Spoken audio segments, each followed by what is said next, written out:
Oh, that worked. Yeah. Thank you all for being here at the regularly scheduled meeting of the Granville Exempted Village Schools Board of Education. Would you please rise and join us in the Pledge of Allegiance? I pledge allegiance to the flag of the United States of America and to the republic for which it stands, one nation, under God, indivisible, with liberty and justice for all. Thank you.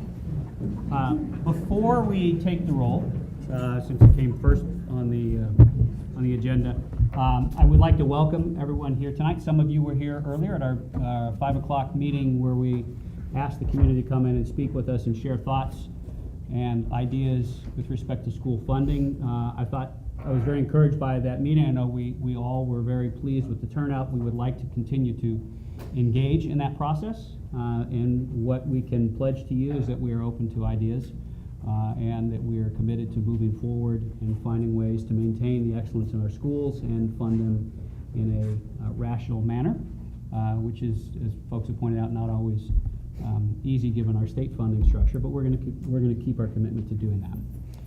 The other thing I want to note tonight, we have a relatively new member of the board, Fred Wolf, who was appointed just in time for all this excitement in the board committees. As some of you know, there was a legal challenge that was filed locally in the courts, challenging the process by which the board engaged in selecting and appointing Mr. Wolf to fill out the unexpired term on the board. We're gratified that the court recently ruled in favor of the Board of Education and verified or validated that we had indeed followed the appropriate, correct, and transparent process required under the law. And so Mr. Wolf is now fully committed. There's no backing out now. But I wanted to make sure to note that, and we're grateful that he stepped up in a really significant way, volunteered a countless number of hours already, even under that cloud. And so I would like to once again welcome Mr. Wolf.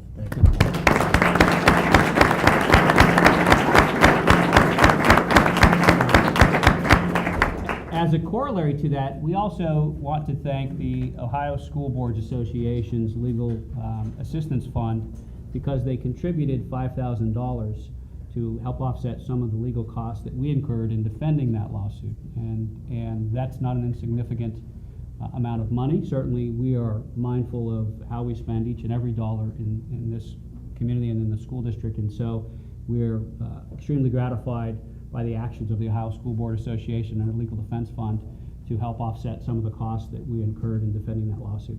Thank you to those folks. With that, Mr. Sobel, if you would take the roll, please. Mr. Jennings. Here. Mr. Miller. Here. Dr. Foreman. Here. Ms. Deeds. Here. Mr. Wolf. Here. Commendations.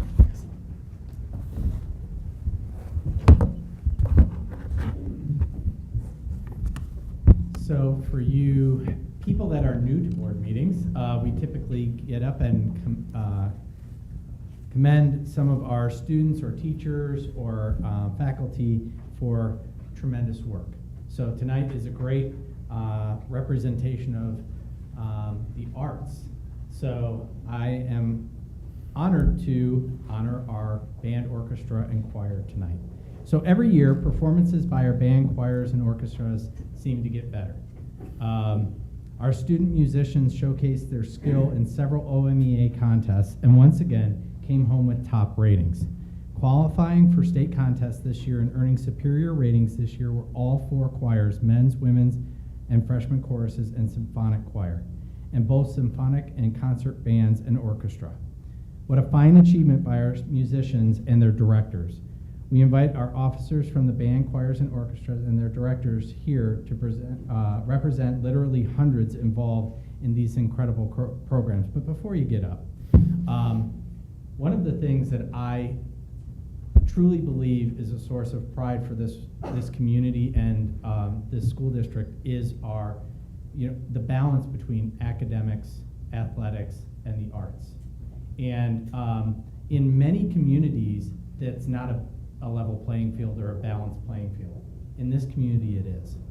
And our students hop from one field to the stage to, you know, another environment and really showcase what tremendous talent that they have. And so I guess that's my way of saying they're very multi-talented. And we appreciate the fact that they dedicate the amount of time, energy, and effort to perform and learn their craft that they do.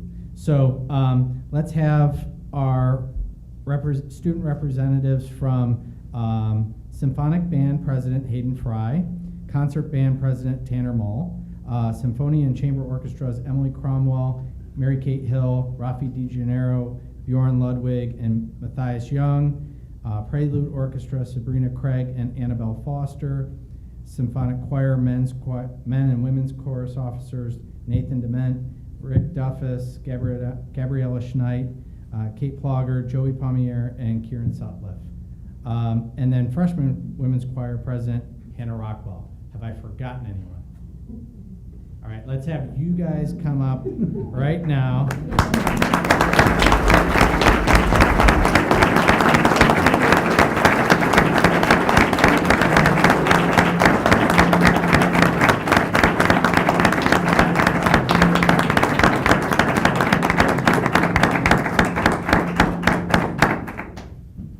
You can start singing now.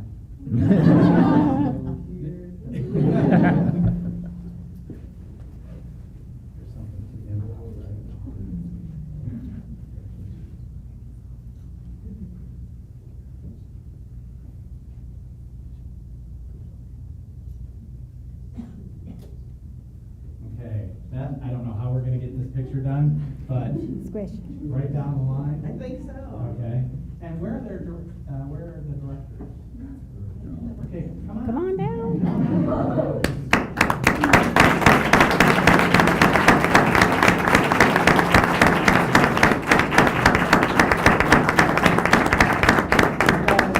I know how much time they dedicate, but they dedicate unbelievable amounts of time and energy to help these young students perform.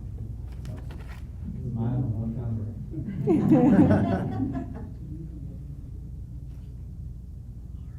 Got it? Excellent. Thank you very much and congratulations.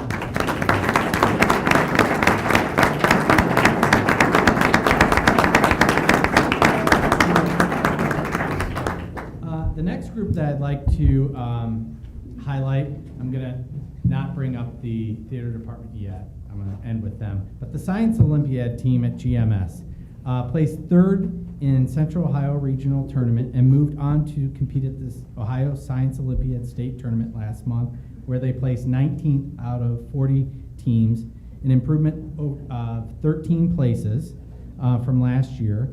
The team also had 4 top 10 finishes in anatomy, fast facts, mystery architecture, and towers. And representing the team tonight are Isabella and Julian Rogers, Joey McAleer, thank you, and Olivia Liberty. And congratulations to everyone and their advisor, Josh Grishow. Come on up.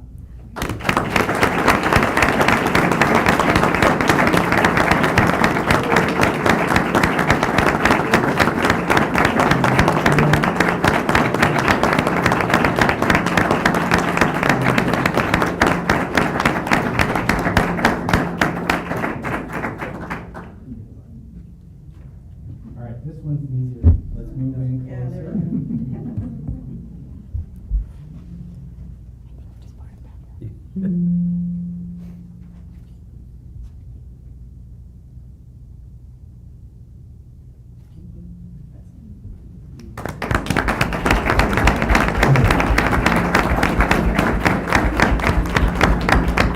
So just another final remark about that team. I think it's great that our social studies teacher, Josh Grishow, is actually the Science Olympiad advisor and wanted and brought it here. It really cultivated the program from the ground up. So thank you very much, Josh. Okay, finally, the GHS theater program has had a busy and successful year. 3 well-attended productions include John Lennon and Me, Check Please, and Annie. Students attend the Ohio Thespian Conference and won first place in the Techie Challenge. Those involved in the All Ohio show were Lisa Ball, Kelsey Patel, Kayla Braden, and Claire Duncan, representing all the students who contributed to this year's success on stage. And at the conference were David Braden and Kayla Braden, Rose Duffus, Claire Duncan, Sydney Flora, and Emma Jernigan. Come on up with your directors, Sarah Sharp, Stephanie Stanton, and Tim Stanton. Please come on.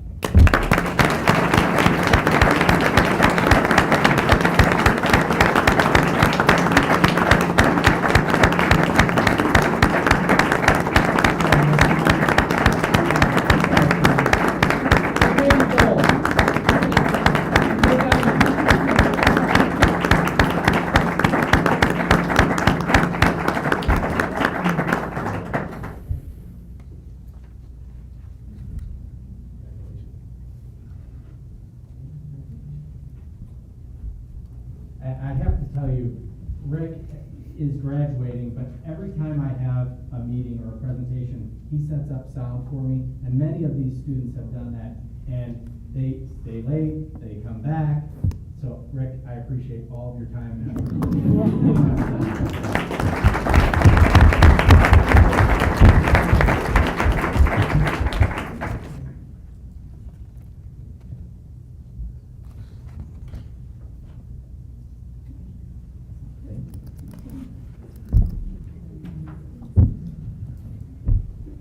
And Sarah, thank you for choosing selections that didn't give me even more gray hair.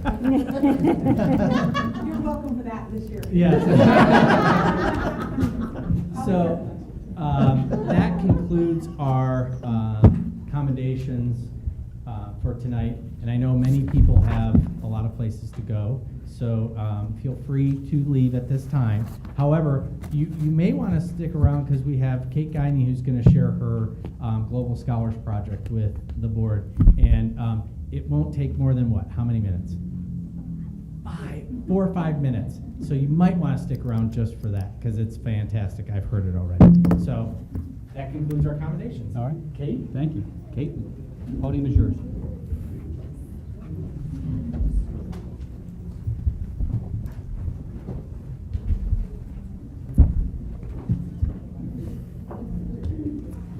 My name is Kate Guiney. I am a senior at the high school, and I am also a Global Scholar. 2 years ago, one of my closest friends began struggling with numerous mental health issues. They stopped all of their extracurricular activities and soon stopped coming to school altogether. Depression and anxiety completely destroyed my best friend's life. Not only have these issues affected my own community, but people struggle with mental health disorders around the world. For example, suicide is the leading cause of death in Japan from the ages of 10 to 19. 4 years ago, I enrolled in the Global Scholars Program at the high school. As it was just starting, I wasn't completely sure what all it would entail, but I was excited to be given an opportunity to think globally as a high schooler. The first 2 years required a great deal of work, but I was able to learn a lot about other cultures. My junior year, however, the program took all of its level 3 students and told them to create and implement some sort of service project. There were few guidelines except to work on something that you are truly passionate about, and it had to address an issue that has a global impact. When starting to research and brainstorm my Global Scholars Project, I knew immediately that I wanted to address mental health in some form. After many failed attempts to settle on one specific topic, I eventually chose to focus on suicide prevention. This was in part inspired by my interest in advocating for the LGBTQ+ community. In a national study, 40% of transgender adults admitted to have attempted suicide in their lifetime, 92% of these under the age of 25. While this is a massive issue for the LGBTQ+ community, other students are in no way immune, as our own high school's own anonymous survey proved just last year. I'm sure I don't need to remind you of the statistics, but it is impossible to stand idly by when nearly 1 in every 5 students of last year's graduating class had seriously considered suicide within the previous year. Over the past 2 years, I have researched and developed a suicide prevention policy based on a model that was created by 5 national organizations, all dedicated to improving the mental health of teenagers. This policy is focused on helping students' mental health at all school levels, and it includes 3 sections dedicated to suicide prevention. The first component is appointing a prevention coordinator at the district level and each school level who would be responsible for all suicide prevention and policy-related subjects at that level. The second component is annual staff training on various prevention-related subjects such as risk factors, warning signs, and response procedures.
So there is strength in doing that, and I have to tell you, your leadership on that subcommittee was phenomenal.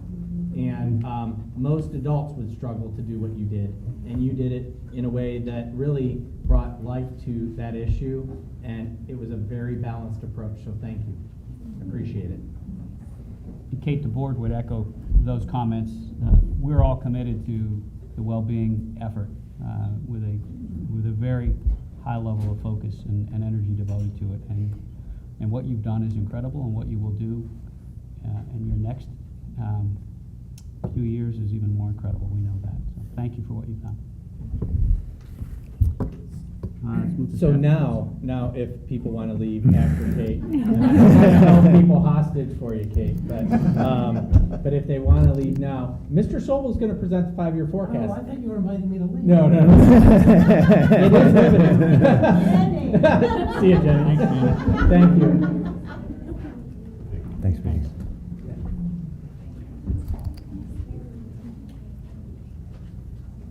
Mr. Sobel can certainly clear a room.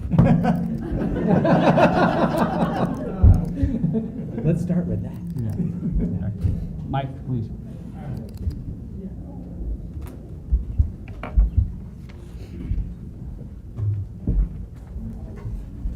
As Mike is getting set up, I will tee him up. According to law, Mike has to present a 5-year forecast 2 times a year, in October and May. It shouldn't be lost on you that, we have a 5-year projection that we are required to do, but it's based off of a 2-year budget at the state level. So it's a little bit more of looking at our assumptions and developing a long-range forecast for the community. So Mike, I think I've teed you up. Thank you. You ready to go? So, as Jeff said, we're required to do this 2 times a year in May and October. A couple things to note about this. One is that in the forecast, we are not allowed to include any levies that have not been approved by the voters. So you will see no mention of here of what we may or may not do in November.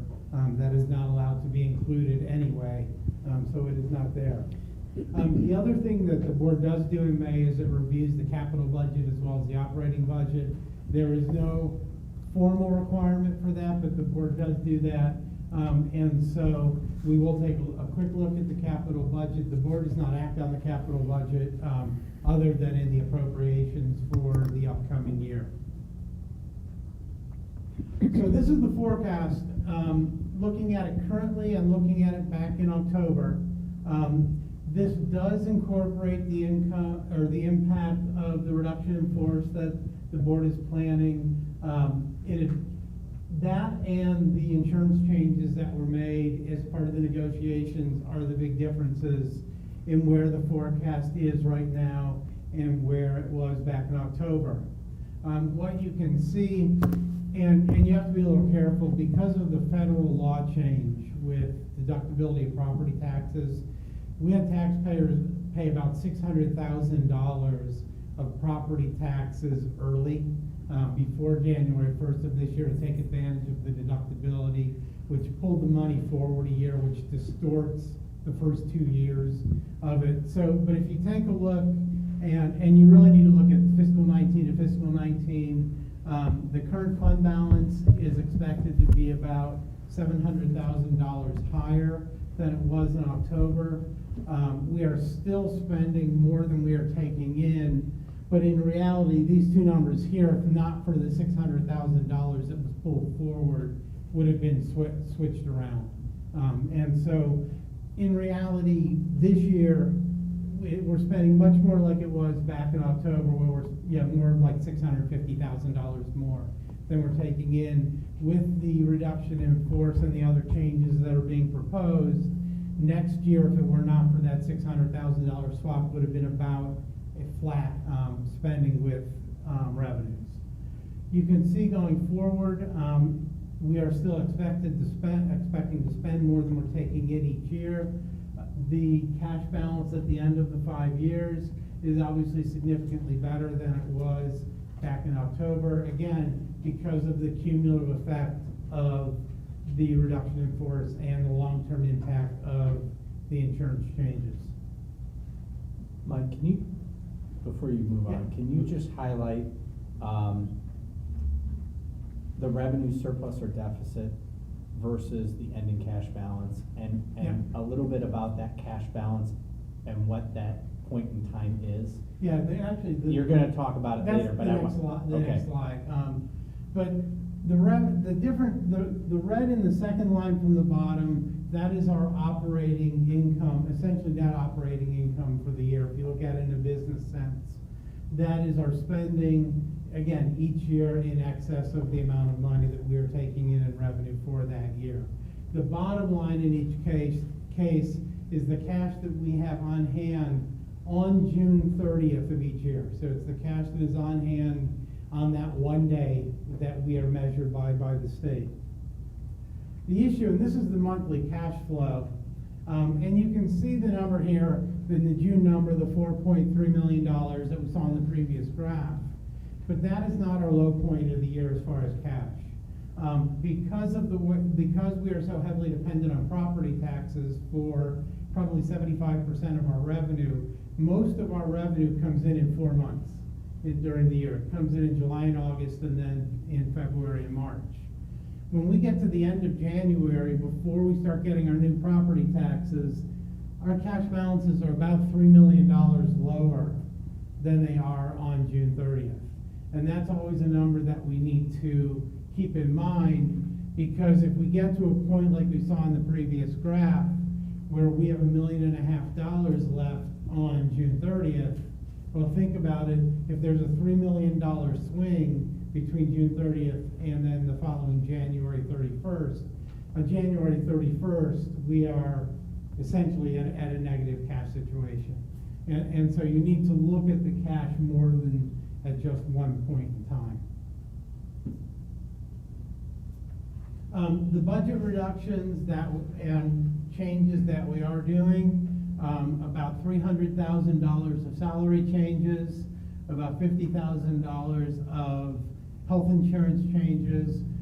We are proposing moving the convenience fee from pay for it.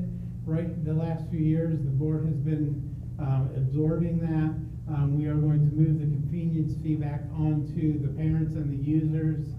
And so those in total, you see about $400,000 of change, 442, it goes over 2 years because of timing. We are also looking, we will not be proposing tonight, more likely we'll be proposing at the June meeting a pay to participate. We are still working on sizing that and how that will look. We're anticipating it will raise about $175,000 a year above what we are currently getting from the high school and middle school activity fees. This is the capital budget, and it's kind of a simplified version just for next year.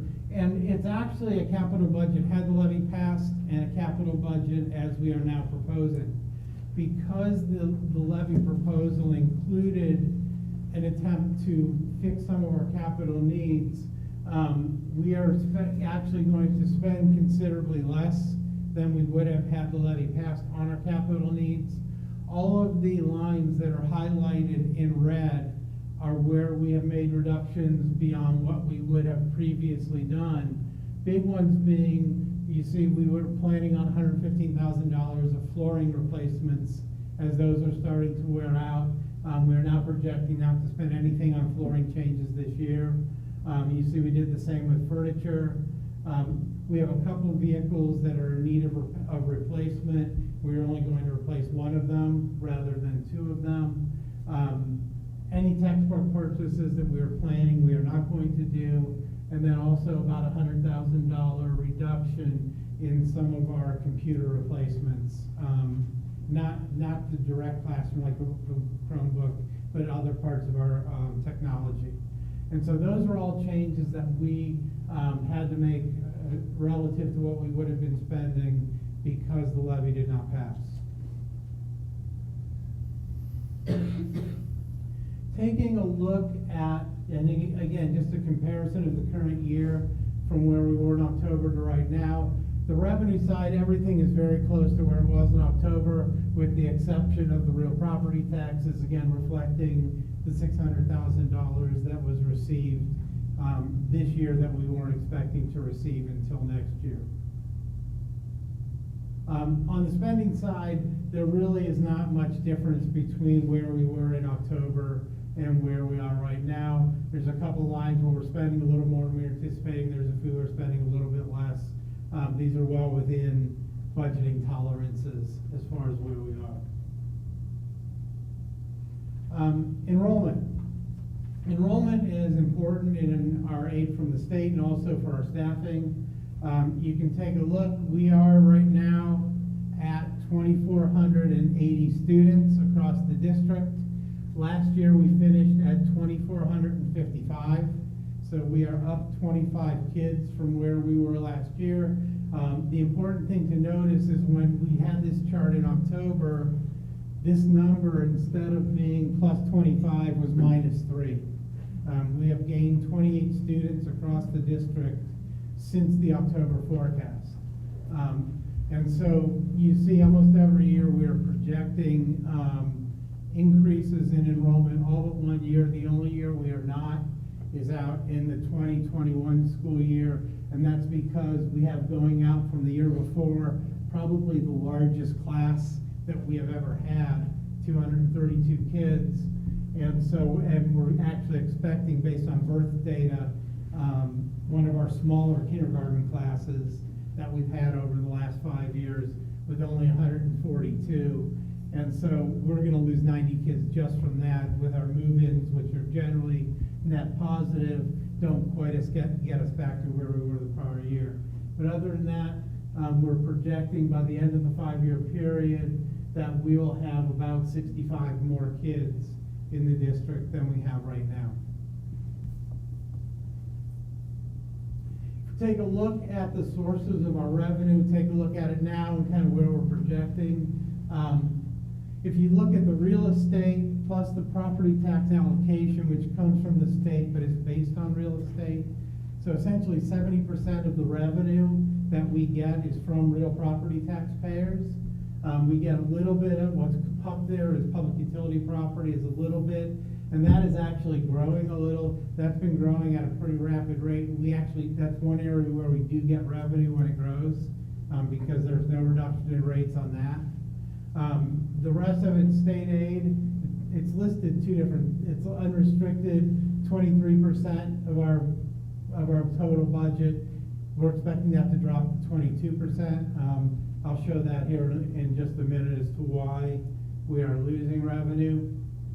If you take a look at the property tax, last year, 2017, was a reappraisal year in Licking County. Across the district, our residential rate values went up by 14%. Our ag values, which work in with residential to determine tax rates, actually went down a little bit because of some changes in state law. But the agricultural part of that is only about 5%, so it doesn't have much impact on the overall. But even with that 14% increase in residential values, and that represents a 3-year growth. It's because its property is reassessed every 3 years. We got about a 1.5% growth in property tax revenue. So essentially 0.5% per year for 3 years. Obviously not keeping up with the rate of inflation in what is our largest revenue source. At the state level, a little bit about the state funding formula. With the way the formula works, we can have one of 3 outcomes with the funding formula. We can be formula funded, we can be capped in our funding, or we can be guaranteed in our funding. And you will see over this 6-year period, we managed to hit all of them at least once. So we have been bouncing all over the place. This year, we actually started being formed as a formula funded district, meaning what the formula said we should get is what we got. However, when we added 28 students from the beginning of the year to now, it took us off the formula and we are now capped. And you see we're capped by about 23 students. So what that means is the first 5 or 6 students that we added from where we started the year, we got additional revenue from the state. The last 23 kids that we've added, we have gotten no additional money from the state. Next year, we're anticipating actually being formula funded without much chance of reaching either the cap or the guarantee. Again, we're projecting we'd have to add 54 kids above what we're already forecasting as for growth to get as far as the cap. So essentially, the good news out of that means that for each additional student we get above what we're projecting, we're going to get an additional about $2,000 from the state for each kid. Now that also means if we end up with fewer kids than we're projecting, we will get $2,000 less for each one we don't get that we forecasted that we will. When we get out to the 2020, you see we are a guarantee district. That is primarily driven by the 14% increase in our residential values that occurred last year. That is making us, in the eyes of the state formula, much wealthier relative to all the other districts in the state. And so now what it says is if you calculate what the formula says we should get, it's actually less than we got in the year before. And what we're assuming the guarantee has generally been is you're guaranteed at least the amount you got the year before. And so what we're saying is based on our current projections, we would have to add an additional 35 students above where we're projecting to be just to get off the guarantee. So if you think what that means is, based on the funding level we're projecting for that year, the first 35 students above our current projection that we had, we will get no additional money from the state, where essentially the state is telling us, now you already funded for that. And so once you get past 35, then we would start, if we got past 35, we would start getting additional money. And you can see the last 2 years, we're still on the guarantee, but much closer to the formula. Mike, what is the, can you share the state-based funding amount Yeah. versus what we received? The base state funding amount this year is $6,010. You see, we have a state share index this year of about 33%. So in essence, of the $6,000, and that's a kind of a base cost when you're talking about students who don't have any kind of special needs, funding kids who don't have disabilities, aren't gifted, aren't economically disadvantaged. The state is saying it should cost $6,000 to educate each one of those kids. They give us $2,000 of that $6,000. The other $4,000 is assumed to come from our local taxpayers. The other comment that I would make is, from a risk standpoint, every gubernatorial candidate that I've talked with has said that they don't like guarantees, and that they're trying to eliminate the guarantee to get people more to the formula funded level. So that is a risk for potential loss of revenue in this forecast. It is, luckily, we're not real far onto the guarantee, so Correct. it is not a huge risk for us like it may be for some other districts. On the expenditure side of the budget, if you look upward salaries and benefits, we spend 80% of our operating budget on salaries and benefits. Over the next few years, the salaries is supposed to actually expected to go up a little bit, the benefits down. That's because of the healthcare changes that we made as part of the last negotiated agreement. The other big area is purchase services. That's 14% of our budget, expected to be 15. That is actually the fastest growing line item in our budget, and most of that is spending that is beyond any control that we have. It's the biggest portion of that is state mandated spending. That basically the state tells us what we have to spend, and we spend it. If you take a look at our expenditures going backwards, over the last 5-year period, we spent our expenditures went up by an average of about 3% a year. You can see going forward, projecting about 3.3%.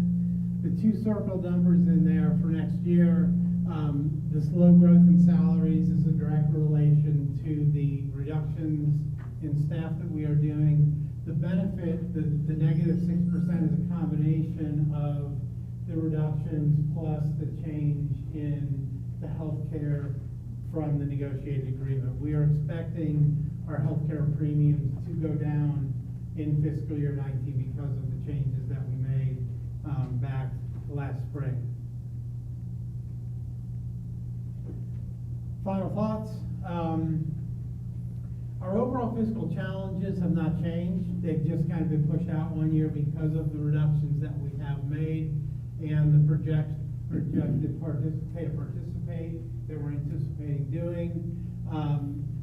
And we still have the same problem we expressed throughout the campaign, is that our capital needs cannot be funded at the level of additional revenue, without additional revenue at the levels of revenue that we have right now. So with that, I will stop if you have questions. Mike, on your, I think maybe in your third slide, your line item capital expenditure slide, that one. Yeah. So I know we've talked about the fact that with the age of the buildings, we're going to start undertaking significantly greater repairs, and I know in the coming year we'll need to replace the fire suppression sprinkler system within the high school and middle school, which is going to be north of 300,000, maybe 350,000. Is that what's in the mechanical line item up there? The line item for mechanicals, yeah, the only thing we are able to do this year in mechanicals is the $350,000 for the sprinkler system. So if we have a boiler issue, if we have any other issue, we'll have to adjust this. We have to either adjust, we budget $50,000 of contingency, that probably is not gonna cover a boiler. Mhm. It will cover some of our, what that really is looking to cover is, like last year, one of our snow plows, I think caught fire, didn't it? Yeah, well, And- that was a lawnmower. That was a lawnmower, okay, it was a lawnmower. I knew something caught fire last year. And we had to obviously, we had to replace that, and so that is what we have the contingency money for, is for things like that. Unfortunately, that will not cover a boiler or a whole air conditioning unit. Mhm. If something like that were to happen, we'd have to do some combination of deferring out of other things or digging into, we try and keep a cash reserve, not a huge cash reserve, but a cash reserve in case we have some major project that we have to do something with, so that we can do that. Okay. And Mr. Janice, the one thing that I would highlight, so we had $350,000 allocated for replacement of mechanicals. Right. Our HVAC system, our chillers, all of those require annual upgrade. And so we have them on that 20-year plan. Right. So we are deferring maintenance on $350,000 of those units that needed to be replaced according to that plan. So those are getting pushed because of that critical life safety issue. Right, thank you for pointing that out. Yeah. And it might, and I hate to make you go forward again, but your last or second to last slide, right there. This one? Oops. Oh, not that one, Not that one. previous one, all right. So the fiscal year 18, total expenditures were up 5.22%. Yes. Big line items there were salaries and benefits. Salaries under the new 3-year contract that we negotiated. Right. Benefits up primarily because we had to advance fund, I believe. Yes, the there's some HSA that was account. from the advanced funding of the HSA. The salaries, part of why that was up so much is we did add, for this year, we added, Global language. global language, we added 2 global language positions, and a kindergarten position Mhm. to meet enrollment. So that's part of what's driving the 5.63% is several new positions that we had to add. So that was outsized growth in 1 year that hasn't been typical over the last 5. Correct. Okay. And we expect that the benefits will be reduced, I think you mentioned the benefits will be reduced significantly going forward based upon the Correct. change in the insurance. Correct, we're health starting at a insurance much benefits. lower base.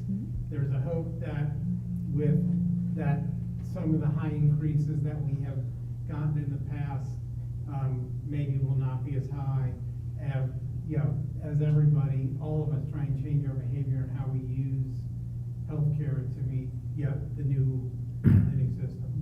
Okay, thank you. And, that, since it was a topic of conversation in the funding forum, and I didn't elaborate at that time, but for this audience, we made a significant change in our benefit structure in cooperation with the association because everybody recognizes that growing at 12% is not sustainable. And so, when we have a committee formed at looking at insurance benefits, that is a joint administration association committee, to look at how to best manage taxpayers' dollars and still provide benefits that are similar to what people have had in the past. But this has been a dramatic shift away from a public sector model, which is a PPO model, to a more private sector model of a high deductible HSA plan, with the intent to cost share moving forward, and that initial lowering of the premium would allow us to actually provide a base salary increase through that last round of negotiations. So that we talk about that here. I don't know that message gets out very often. To one, give credit to the association and the teachers for their willingness to adjust, knowing that it's not a sustainable level, and that the board is acting in a prudent fashion with taxpayer dollars. And I wish I had more of a mechanism to communicate those messages that people would actually hear and understand. But I think that is a significant change that was made in healthcare benefits. I think it's, you raise a good point, which is that we have been, the board, the administration, have been very, very focused over the last 7 or 8 years, at least to my recollection, and perhaps longer, on controlling costs that we could control. And you raise a good point, because there are several things we can't control. We can't control the growth, the astronomic growth in health insurance costs. And we can't control the significant and material growth in purchase services, as Mike indicated. I think I looked at our 5-year history of audited financial reports, and our purchase services have increased 58% over 5 years. Those are unfunded mandates that come to us, that the services that we provide, and we provide them willingly and we provide them expertly. But we can't control that. It's not something we can elect, and it's certainly not something for which we receive funding. So the two greatest areas of exposure for us, or risk to our budget, are in things that we have a hard time controlling. And I think we've moved the needle significantly in controlling, going forward, our health insurance costs. And you're exactly right, it wouldn't happen without the collaboration and goodwill of the staff. And I commend everyone on the staff for recognizing that, the association for negotiating that. We have, I think, the greatest teachers around, and we'd like to treat them as such.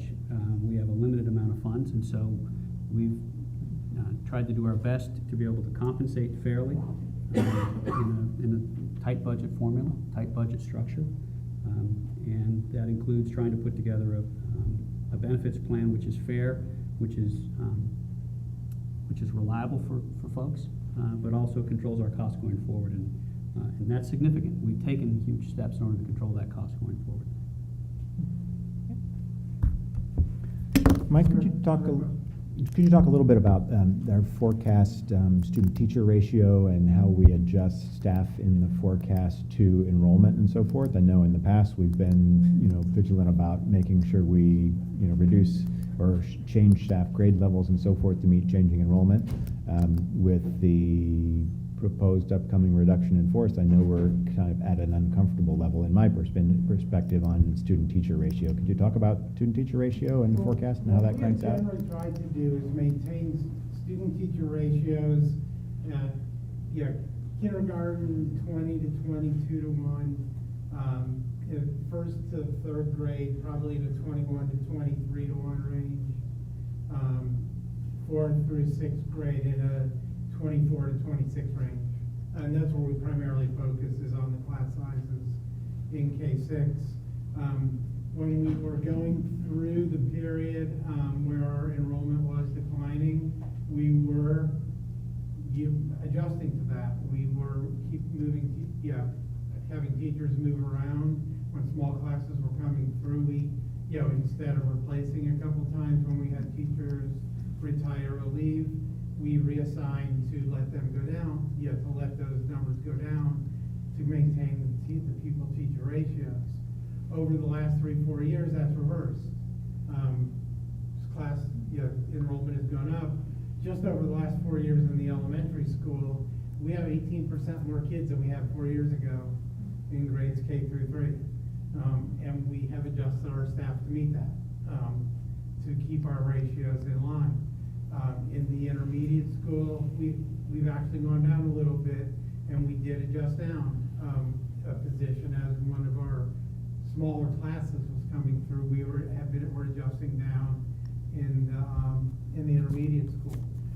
With the reductions in force, had the levy passed, we probably would have hired a 5th grade teacher and a 3rd grade teacher to meet the enrollment demands in those 2 grades. We are using some of the changes that we're doing in response to the levy failure, where we're proposing ending the ACE-based program at the elementary school and moving that teacher back to the 5th grade, so that, because it impacts a larger number of teachers. And also, we think at this point we're only going to need 3 half-day classes of kindergarten next year. We We may get a run in the summer that we're not expecting, with barring an unusual run over the summer. And so we will take a kindergarten teacher, which we have for full-time, and split that position and have her help in third grade to ease some of the class size issues that we're expecting in third grade next year. Okay. And the board hasn't voted on fees specifically in terms of pay to participate and others and so forth. How are fees incorporated that we might vote on in the future in the forecast? The fees are incorporated where you'll see the fee increases.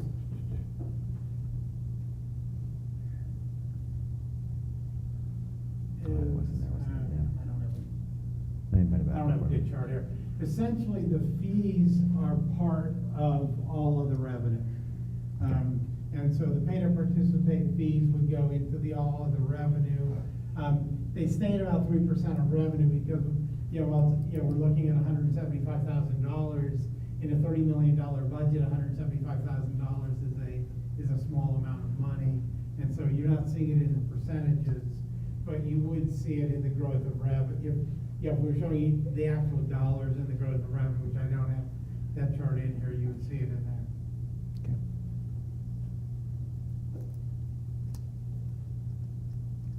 So you had talked about back to the health insurance for just a second, a 10 to 12% increase in premiums per year, right? Not necessarily cost to the district. And I'm wondering, how does that compare to other districts? And what do we yet have a sense of what our new health insurance plan, how that rate of increase will change? Because the plan is now all of 5 months old. Right, we don't know yet, okay. And we don't have even 5 months worth of data. We don't really have a good sense yet of how that will change going forward, and we don't even know for sure. The only thing we know for sure for next year, as part of the negotiated agreement with Medical Mutual, is that we have a 10% cap next year. So we know it can't go up more than 10%. We won't know probably until the fall, when we have more history, Right. Under the new plan, what those rates may be. Okay. Do we know how it compares to other districts? Yeah, I work with a lot of districts, and honestly, we have been seeing things all over the place at this point. There's a lot of places where they've been able to stay under control the last year or two, and we've seen a lot of districts getting double-digit increases this year. It's really, so much of it has to do with the experience and the usage, and that's a little hard to predict from district to district. But we have seen where it's been controlled in places. We have districts that I've worked with. A lot of them have seen double-digit or are expecting double-digit increases coming up either July 1st or next January 1st. Thanks.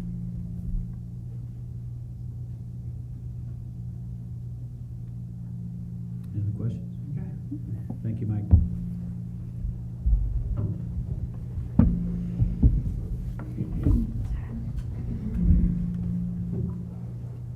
We're now at the point in our agenda where we'll open the microphone to public comments. Anyone who would like to make a public comment, if you would please step up to the microphone, let us know your name and address, and feel free to make comments. We typically request that folks limit their comments to 3 to 5 minutes, but we would welcome anyone who would like to speak.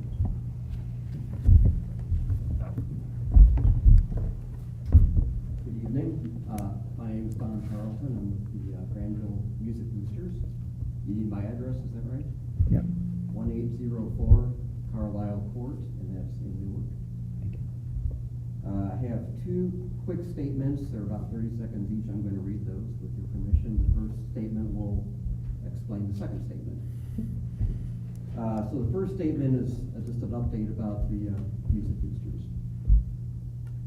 With a mission to foster music appreciation and create opportunities for our music students, kindergarten through 12th grade, the Granville Music Boosters has been a federally registered 501c3 nonprofit organization for 23 years now.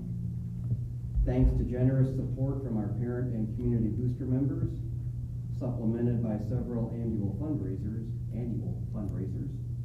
We've provided uniforms and concert dress attire, equipment and supplies, auxiliary instructors, scholarships, and classroom support for Granville's music programs.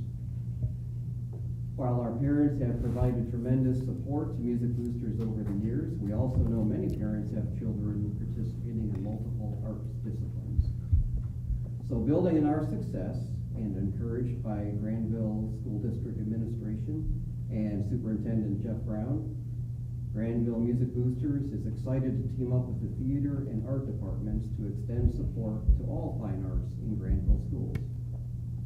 By adding art and theater to our group, we are confident parental involvement will continue to grow to better support all of our fine arts students as Granville Arts Boosters.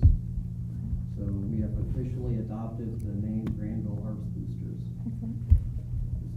If I have to pay a nickel for every time I say Granville Music Boosters.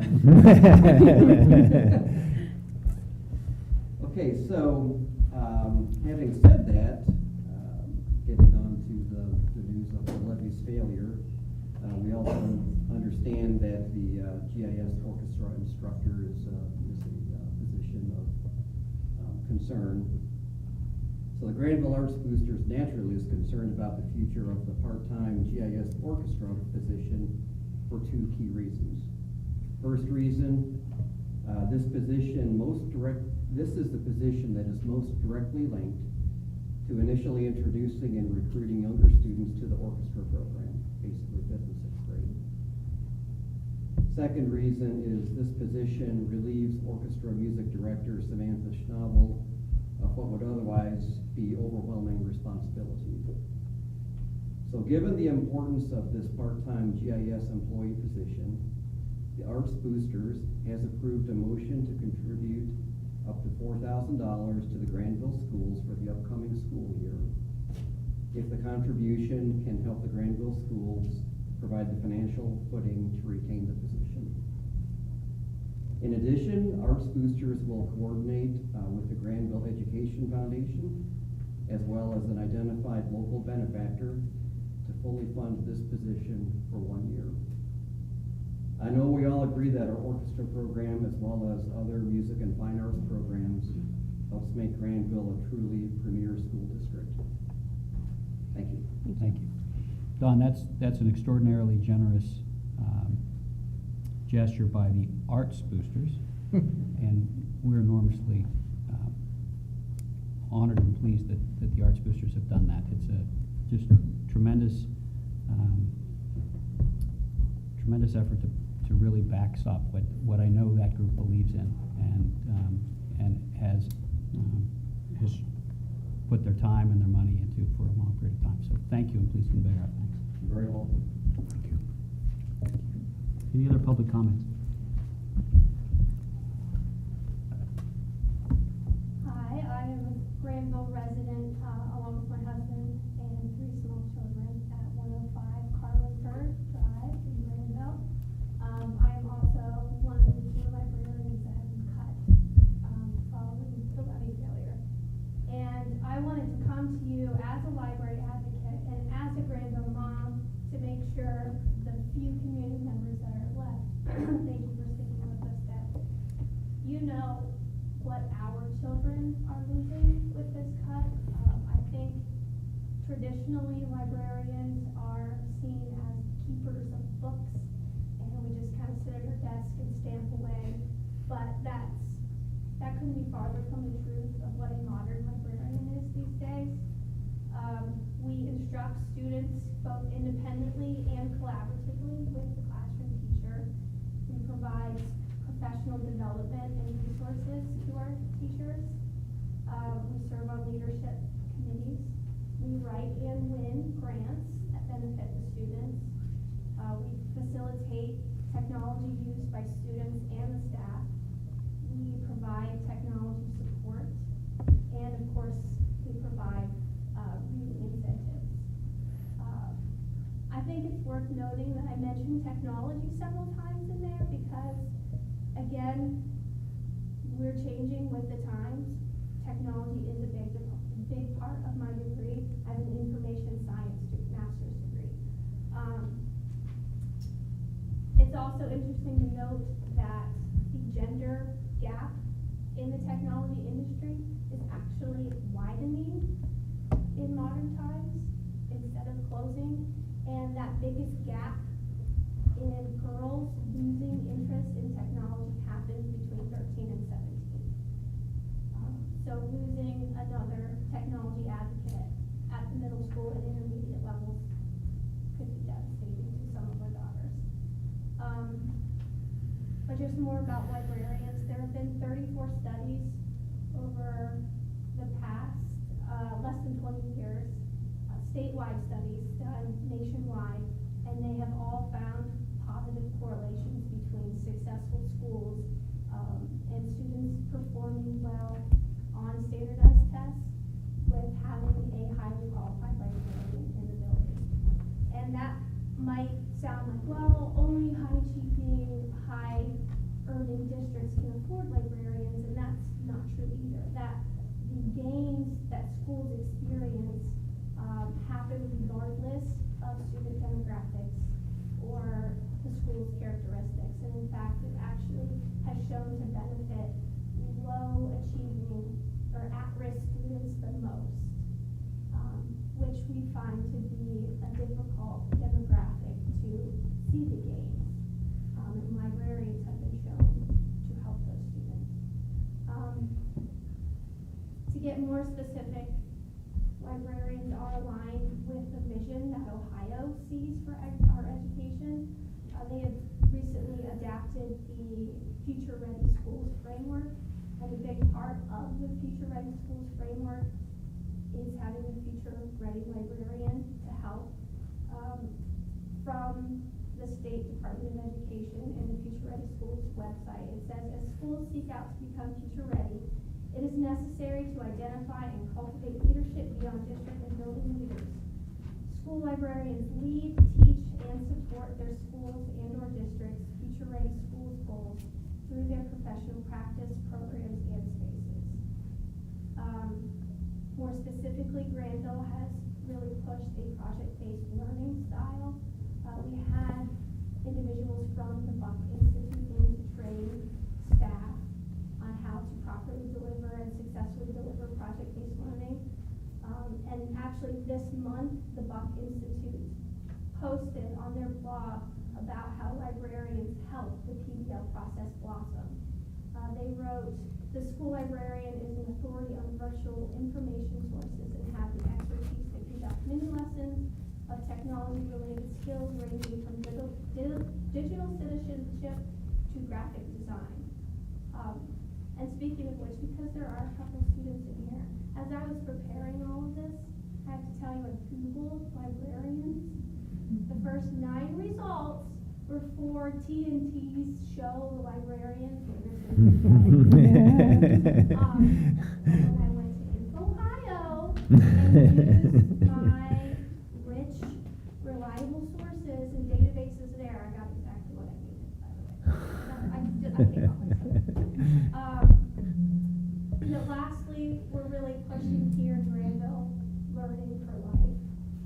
That's our new slogan. And I really like this quote by Connie Williams, who's a librarian at a California high school. And she said, the greatest impact we'll see on students as their libraries disappear is the disappearance of the community that a school library creates, not just as a learning environment, but as a place for students to come to meet up with each other, to create together, to find something good to read, and have someone there to talk to them about it. A place to be inspired and then motivated. Learning just doesn't happen in a classroom. It needs to be encouraged, supported, directed, and inspired. All those things happen in a strong school library. And rather than talk about the things that I've done, I asked a few students. Actually, another teacher asked some of her students what they thought about the library. And here are a few quotes from students. The library is a quiet, calm place to go when you feel stressed or upset. Mrs. Mackley greets you with a smile whenever you walk into the room. With no librarian, the library won't feel warm and welcoming anymore. another student said, "The library is a great place to hang out or eat lunch. Mrs. Magley's the best librarian ever, and her being laid off is a huge loss to UMass. Overall, the library was a fun place to chill and be yourself." I think we need a librarian because they do so much more than check in and out books. They make you feel welcome, and being in the library is the best place you could go. And then one student just wrote on his note card and handed it to me and said, "Never stop, ever." Which I'm not, and I appreciate the work that the administration has done as I just job seek in other districts and putting in good work in for me. So I appreciate that. I'm not trying to burn any bridges. Like I said, I am a Granville resident, but I think it's important. I wanted the community to know that there's much more to the library than just the books. Although, if you want any book suggestions, I will go over for days. Yeah, I'm definitely going to miss coming to GMS every day next year. And I think some of the students will miss me there too. That's it. Thank you. Thank you.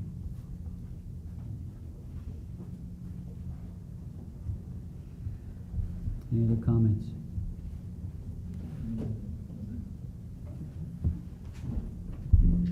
Oh, Okay. no, go ahead, go for it, I'll wait. Barbara Fultner for 20 North Pearl Street. I actually wasn't going to speak today, but what I'm hearing, I guess brings me up here. One of the things that I realized as a conversation with you was that there was no non-regressive option for the levy apparently, and that's why we ended up with what we did.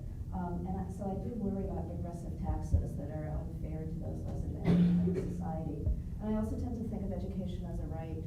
So I appreciate the difficulty of making the cuts that the board needs to make. I do not claim to be an expert. I don't know the details of the ins and outs, but one of the things that was missing for me in the treasurer's report was an articulation of the principles that motivate the cuts that are being made. And I'm disturbed the cuts target librarians and music teachers, because it seems to me that one of the guiding principles ought to be to maintain the educational mission of the district and to make that the most important thing.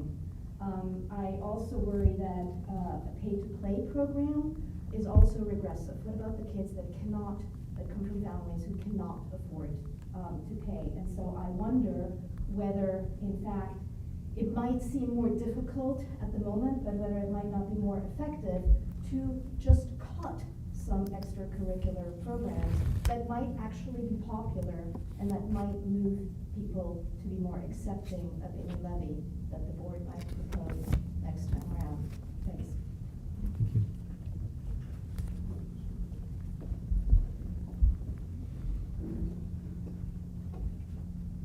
Hi, Carol Copeland, 4670 Grandview Road. Forgive me, I'm so nervous. If I could sing this to you, I wouldn't be painting right now. So, Don, my apologies, I had no idea you were going to announce that Music Boosters, i.e. Arts Boosters, was going to fund that position. And what I was going to say this evening was that when that proposal came to the Arts Boosters meeting, I was furious. To think that we are now going to start looking at our boosters to pay for educators infuriates me. And I want to know if we're going to start doing that and expecting that, then is the athletic boosters going to suddenly start paying a portion of the athletic director's salary? Because teachers are more important than anything. And that's what this district ought to be about. Educators and educators first. So there is a downside to the fact that the music boosters, i.e. Arts Boosters, has decided to be generous. And that is that the proposal to accept, to fund stands for the steel drums was not accepted. That was only $9,000, and that was turned down. And frankly, Mr. Crown hasn't asked for anything for the steel drums for a long time. And that may seem like a small thing, but if you're gonna fund something here, you can also fund something else. And when people, myself included, give money to the Arts Boosters, what used to be the Music Boosters, I'm pretty certain they didn't think they were having to fund teachers' salaries. Teachers' salaries should come first. Teachers should come first. If we have to cut some,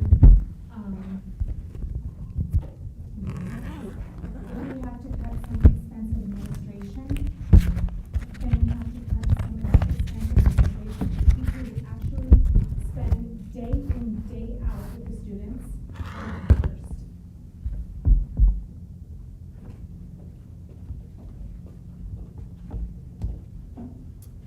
Anyone else with a comment?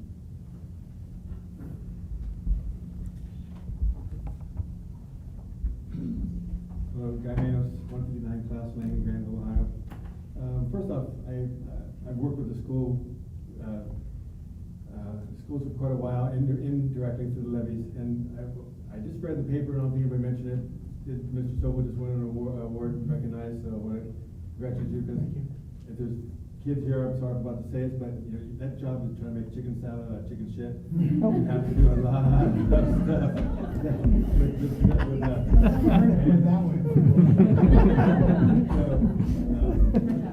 Change your job description. Everybody has their wants and needs, and that's the first thing you learn. And then you learn, as you dig into it, there are mandates that say you have to spend stuff on money that you may not necessarily want to spend money on, but you have to by the state. The librarians, the music teachers, the pay to play, those are the easy cuts.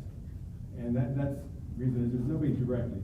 There's no class that loses their favorite teacher when it's a librarian. You may have a favorite librarian, but you don't lose somebody. There's not a group that's going to support that librarian. I don't know the librarian, by the way, just so you know that. But I do think the hard cuts are what needs to be addressed. And the only room we really have is in personnel. And I heard earlier, we have 2 global language teachers. Was I hear somebody say it was a mandated position? No. Okay. My concern is that we have somebody who impacts, people who impact hundreds of students on a daily basis, and that's your librarian. And you have teachers that are being hired for a small group of individuals that may be able to make those personnel cuts instead. And that's the global language teachers. You got the 2 literary coaches. I think we need to look at the hard cuts, the ones that are driven by a small group of parents who have been impacted in the last 20 years I've been involved with schools. So I think we need to look at taking away take away the no's, because you always have a small group of people who are going to vote yes to the levy no matter what. You have a small group of people who are always going to vote no for the levy no matter what. You have to change those people in between, and that's roughly around 60% of the population. And you have to take away their reasons to say no. And if they see you making the hard cuts, not the easy ones, because the easy ones are next is probably going to be busing. Why? Because you get parents in an uproar that you're going to have to rearrange their schedule. Pay to play, they'll work that out. The boosters are probably going to will have to step up like they did last time we had pay to play. So it's the hard cuts that you have to show the community you're willing to make, so that you take away those no's and turn them into yeses. So that's my speech. I think the shortest one here, but I said that's if I would give advice, it's start turning those no's into yeses. Thank you. Mine's gonna be shorter. Oh, could be. Yes.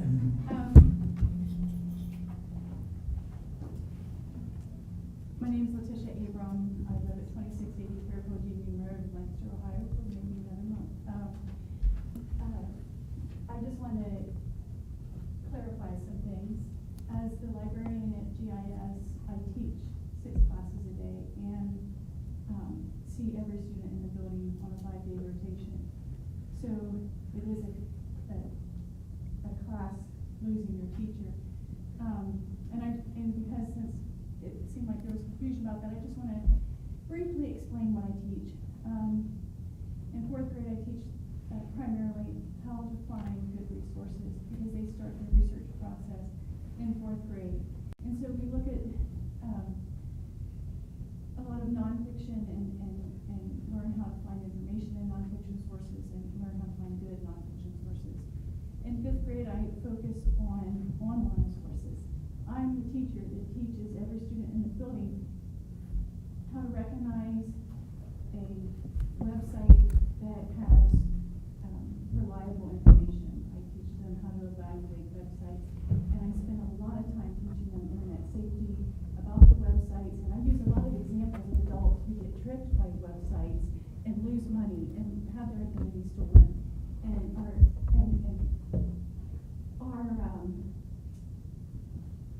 not ready, to surf the web as well as my fifth graders can by the end of the year, because they didn't have that instruction when they were in school. And so these adults that are surfing the web or trying to find information on the web can learn a lot from my fifth graders, because I focus on that a lot in fifth grade.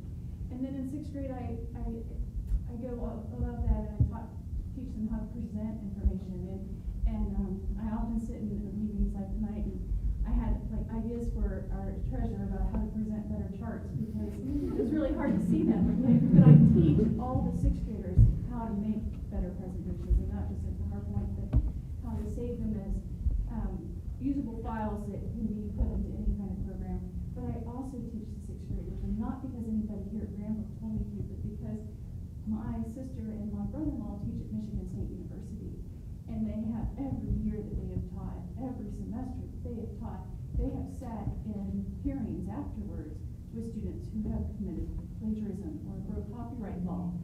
And so I teach our sixth graders about plagiarism, and I teach our sixth graders about copyright law. And when we're in a project-based learning environment like Granville has decided to be, they have to be able to present information in a public way and not be exposing themselves to the types of consequences that come with breaking copyright laws and plagiarizing. So that's just a quick summary. Thank you for your time. I will miss my classes. It's a tough schedule to teach 6 classes a day and to maintain a 12,000 book library collection. But I'm hoping that there's some thought put into how to maintain that when I'm gone. Thanks. Thank you.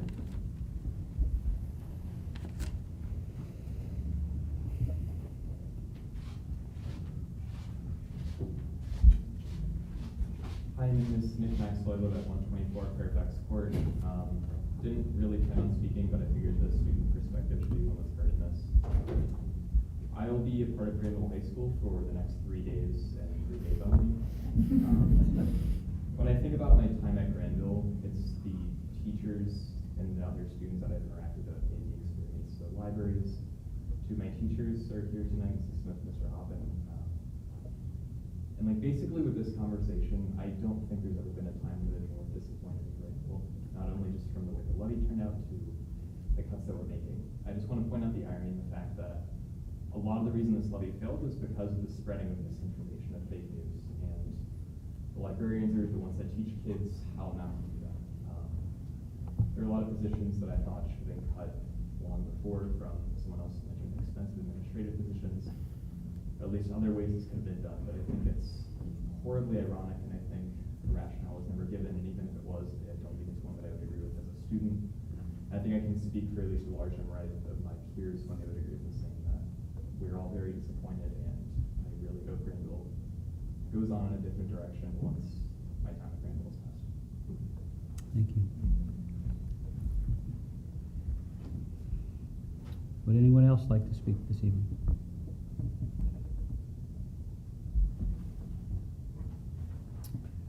No?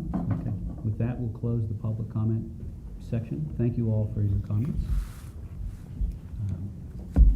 We move now to the board discussion section of our agenda, where the board typically discusses in an open forum some of the issues of the day, and obviously some of those issues were the ones addressed in public comment.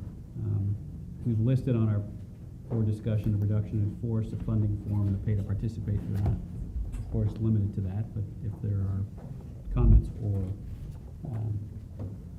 observations that the board would like to make, now's the time. Jeff, could you start by kind of just framing the discussion about the process that is involved in a reduction in force, and how we work with the association and the administration and the board to come up with that? Right.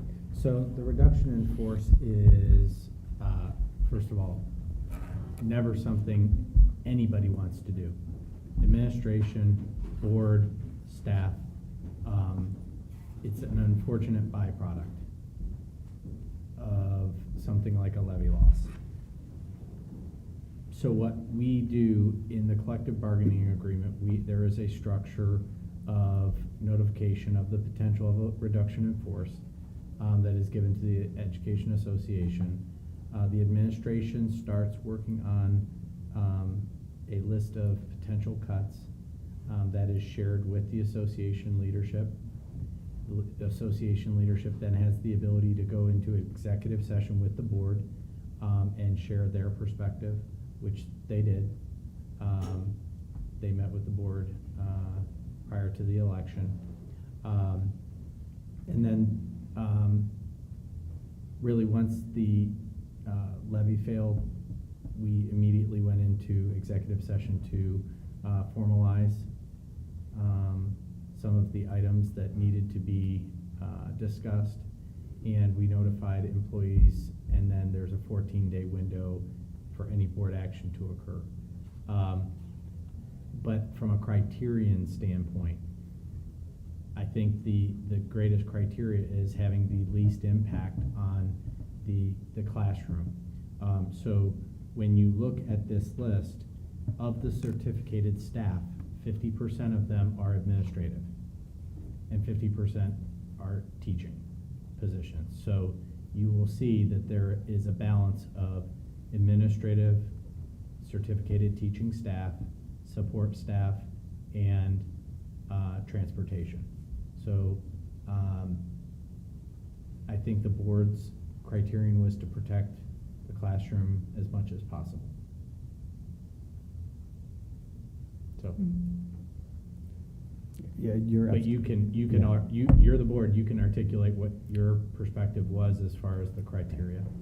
Yeah, I appreciated the session that we had with our teachers union, the Granville Education Association, and they brought forth some very good points that we did our best to listen to in trying to find a way to minimize that impact on the classroom, right? And for example, fees are an important part of that, to be able to minimize the number of teaching staff that are actually eliminated. And I wish to say that there were lots of other administrative roles that are not important that we could have gotten rid of first. There just aren't any, from my perspective. And we looked really long and hard, and we tried to find it, and we made cuts in the administration that are really bad for our district, right? You know, specifically around an assistant principal who serves both the elementary and the intermediate school. That's a really difficult position to lose administratively. But all of the roles that we have, you know, there are no good options, right? We don't have fluff and so forth in the organization, and I wish there were. I wish there were other magic solutions of expensive things and expensive administrators that we paid for that were not necessary. But I think we were all pretty well aligned with the administration and the whole team that you worked with, the teaching staff through the GEA, and the board as the community representatives in trying to come up with this prioritization. And there's no prioritization that's good, you know, when you get to this level of things. And it's, again, not why we want to become board members. It's not what we want to do as administration and so forth. And I wish there were other ways. Go ahead. I was just going to say, I think I would disagree with Mr. Manos. I don't think any of these cuts were easy, because we have these people here. We obviously valued what it is that they do. Unfortunately, you know, we had a deficit that we had to address, and you know, we have librarians because we think they're important. You know, cutting the assistant principal means now there's one administrator at the elementary school who is in charge of 700 students, and I'll say similarly at GIS, and so Under the age of 10. Under the age of 10. Yes. So, and you know, our communications coordinator, you know, people always want more information, and now it's going to come out less often. So I would just argue that none of these cuts were particularly easy. If you're overstaffed because your enrollment's declining, and you know, that's a different story, but that's not what's happening here. And I would argue that none of these cuts were particularly easy to come to. So I just wanted to say that. But I do like, what we did talk about was that, you know, student-teacher ratios are important, and they're important for the success of our students. And we felt like, you know, at least in my opinion, we did have to protect that as much as we possibly could, because that's the every single day, most of the day, that impacts students. So I would agree with with Mr. Brown's assessment that that's what we tried to protect in these cuts.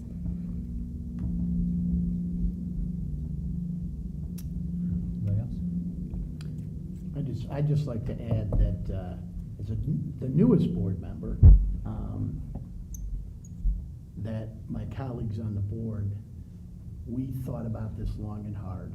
And as Mr. Brown mentioned,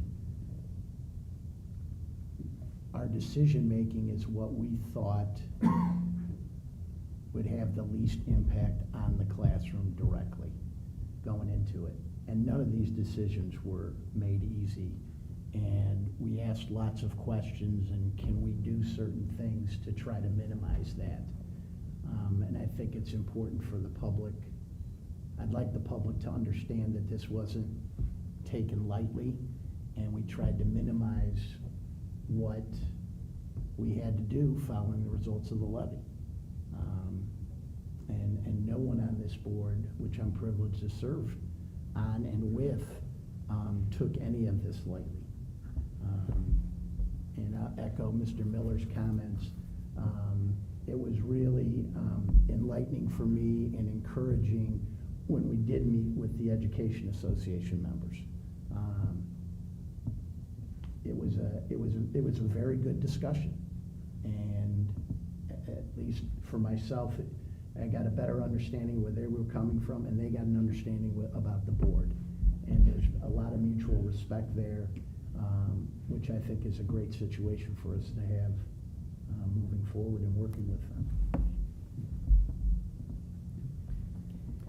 I'd like to actually, I really appreciate that Erica and Letitia came and spoke about what they do. Because this is not a decision because we didn't value what they did. I mean, it's not. They are both phenomenal at what they do. And Annette, Beth, Shar, and Teresa all are phenomenal at what they do.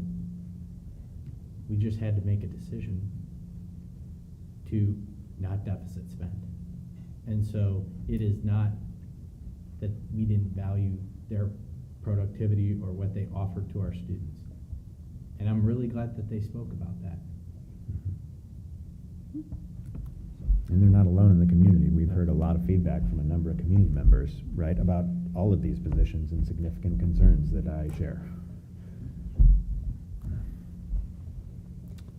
And I think you're right. I'm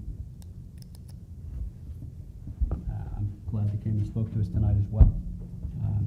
It put faces with the names that are on our paperwork here tonight. Every one of the folks that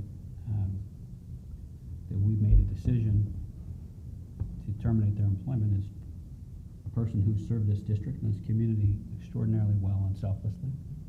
It's been a job. Certainly they've been paid for it, but anyone who knows educators knows it's more than just a job. It's a calling. It's a calling for each one of these folks. It's a calling for the colleagues that they're leaving behind. And the lives they've impacted, as Rick Maxwell indicated, and others would second, I know. That impact will go on for a long period of time. You know, my wife and I have 4 kids, 3 of whom have graduated from the Granville School District.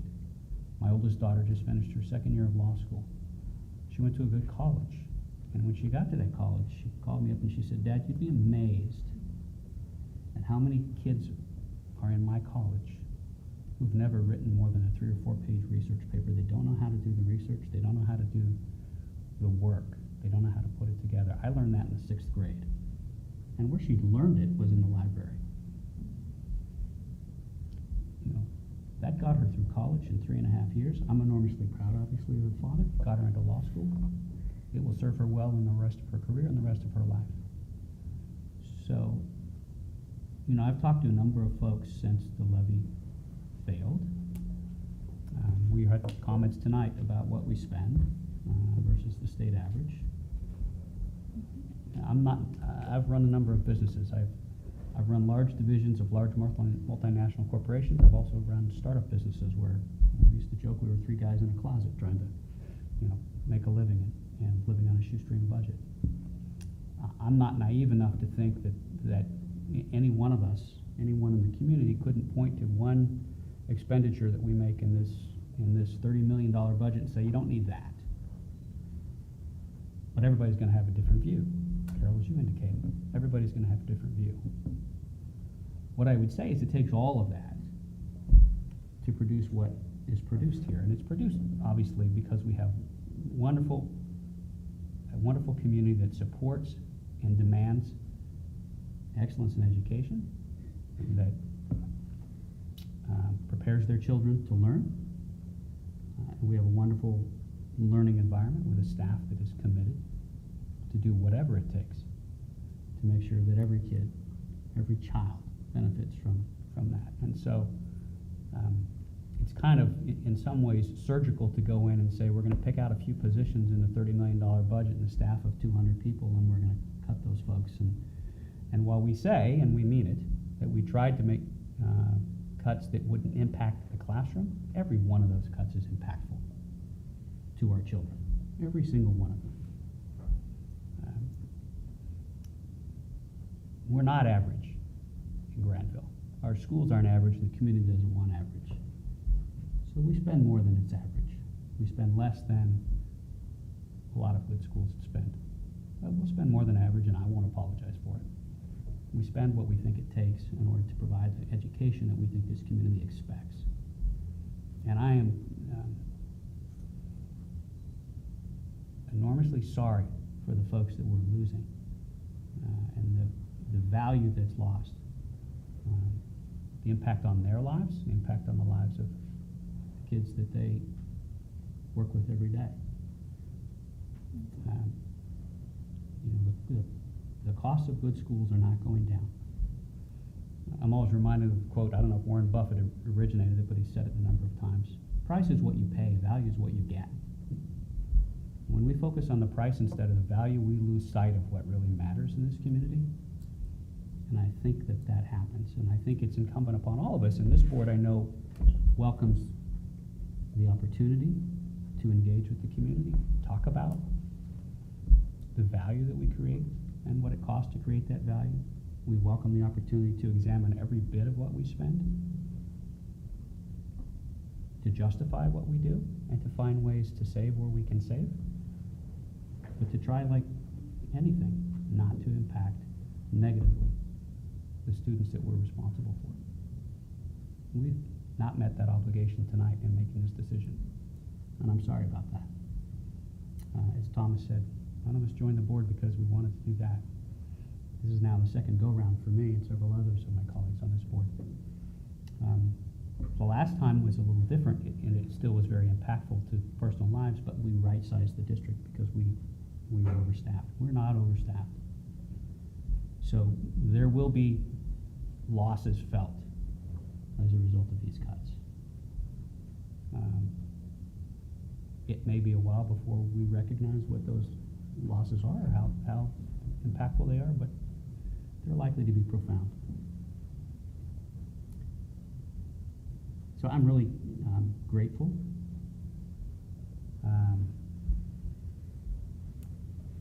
And honored that Letitia and Erica came to speak to us tonight about what they do. We should honor what they do because it does matter, and I hope that they know that. There are other comments that were made tonight, and I think they're valid, and we need to be concerned with them. We've talked about pay to participate,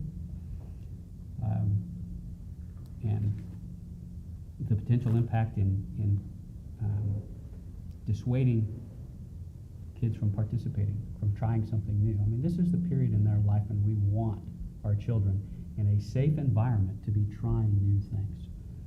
Try out a new instrument in the band, try out a new sport on the athletic field, try out something new in a club.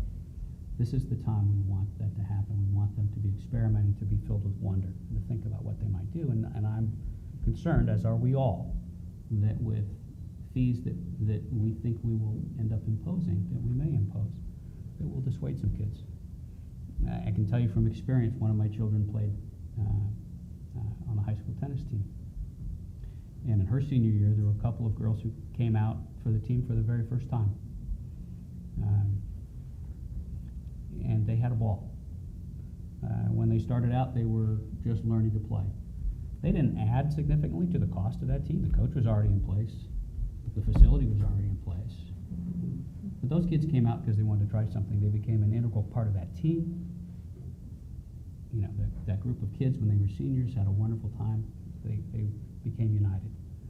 And those girls all had that memory at the end. And I don't know, you know, what impact it had on the lives of the girls who tried it for the first time, but I have to imagine it was meaningful to them, that they'll look back on that and remember that.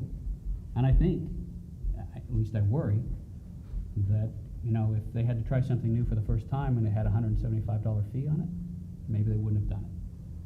Again, that's a loss. That's a loss for all of us. So I'm not attempting to prejudge what we should or will do with respect to funding our schools. I am, as my colleagues are, extraordinarily open and eager to hear from folks, and we want to find a way. And we will do everything we can to be as efficient as we can, as we have always tried to be. But I think we all need to understand and recognize that every time something like this happens, that every time we say we're not impacting the classroom, that doesn't mean we're not impacting education. We are.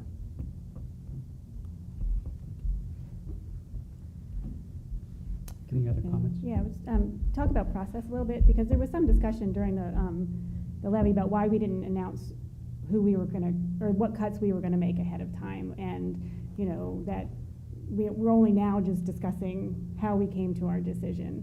And I just wanted to sort of, I mean, you spoke about what, you know, there are things that we have to do with the union, and then we have to give them 2 weeks. We can only, I mean, we can't vote on it for 2 weeks after we actually make, you know, the announcements, or, you know, to the teachers.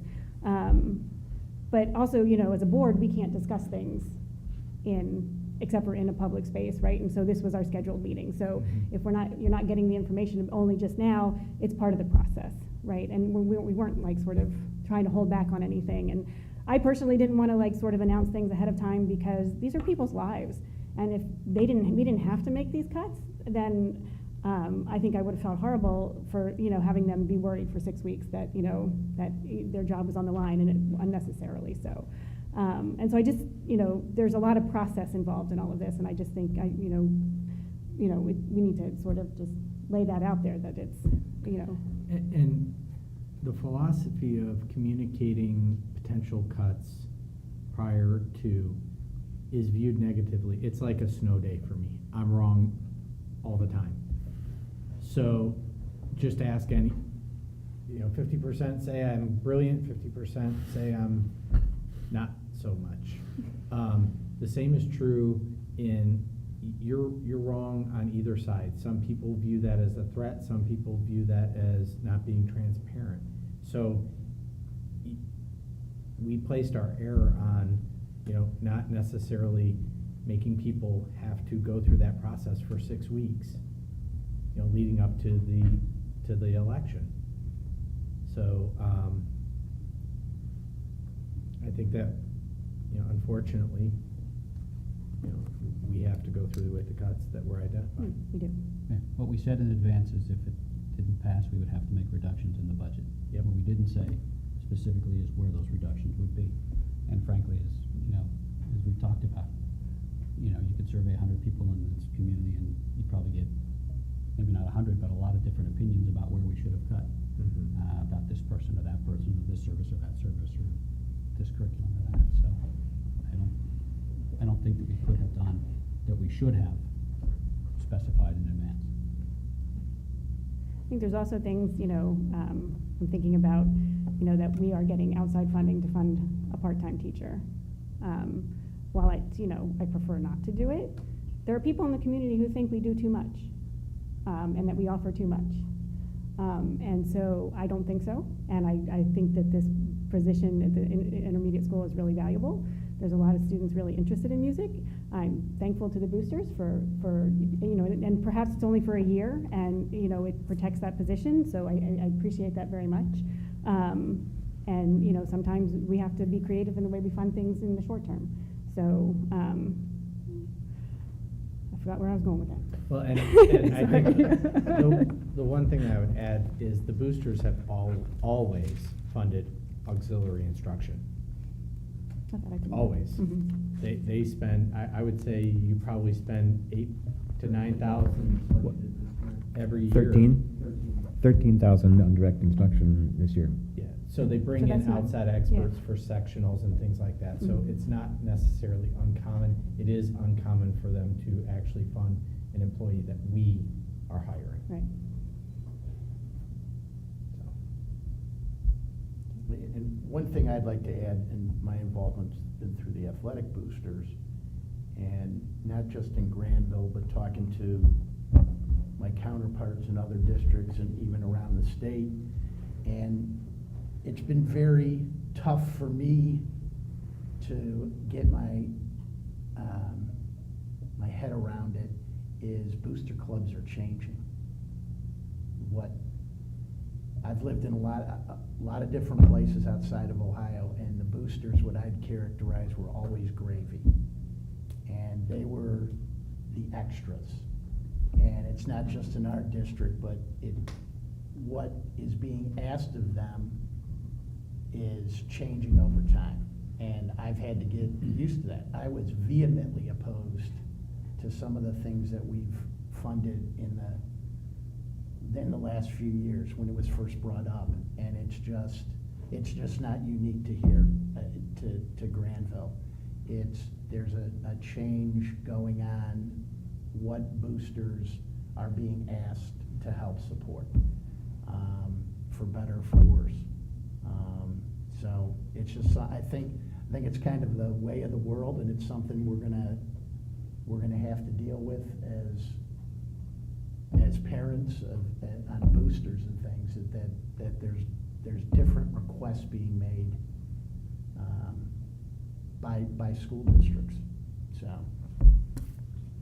Yeah, which reflects just a general trend in our nation, our taxation structure of pushing things locally, right? I mean, and it's hard to get used to.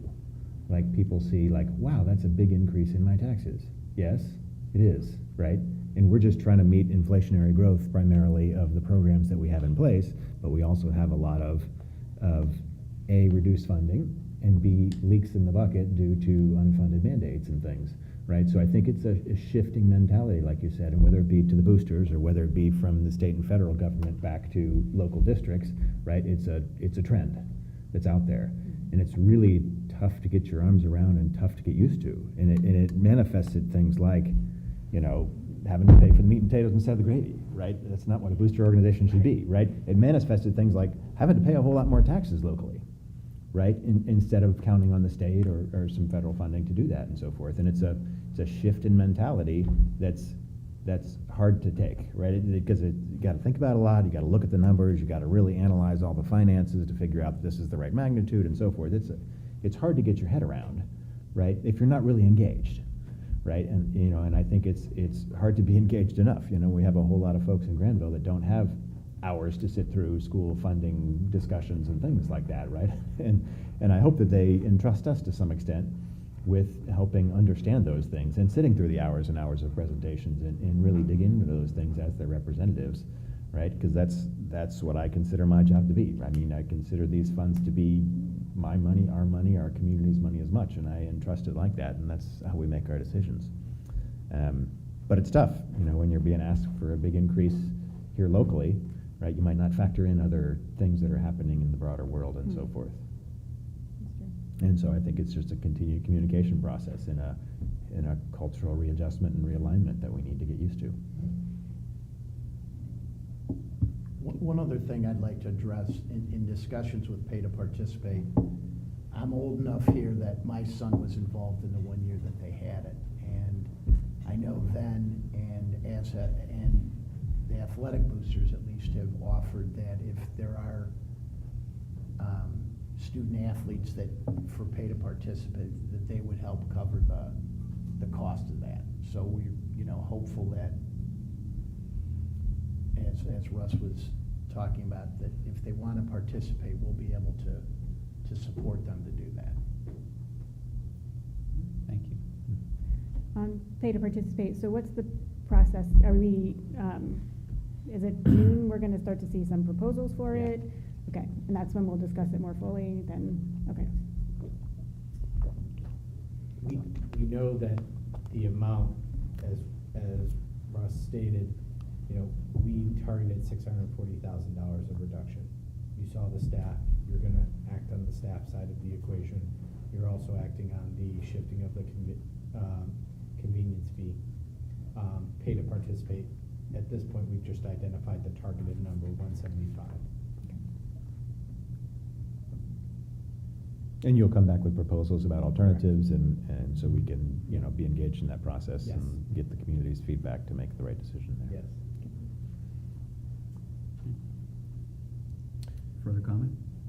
I'd like to kind of ask a question or see if we want to bring up, I heard in the funding forum earlier today, a desire to have a community-led initiative on a stadium or turf specifically, right? And I know this is our only chance to have a discussion about that, and I'm not sure I'm prepared to, because I just sort of heard that come up as a first concept. And I wondered if others had comments on that, or if there were thoughts on where we should go with that. And it's hard to just ask you out of the blue on that, right? But this is our only chance to talk, and that was first really I'd heard of it, and I've heard conversations, and of course it was a conversation during our levy campaign, which, I think was spun a couple different ways and so forth, unfortunately. So I wanted to bring it up and see if other folks had thoughts, or if there were ideas of how we should proceed relative to that. Maybe that was just a brainstorming idea that came up, but at least that concept. It's not a new idea. We've talked about it,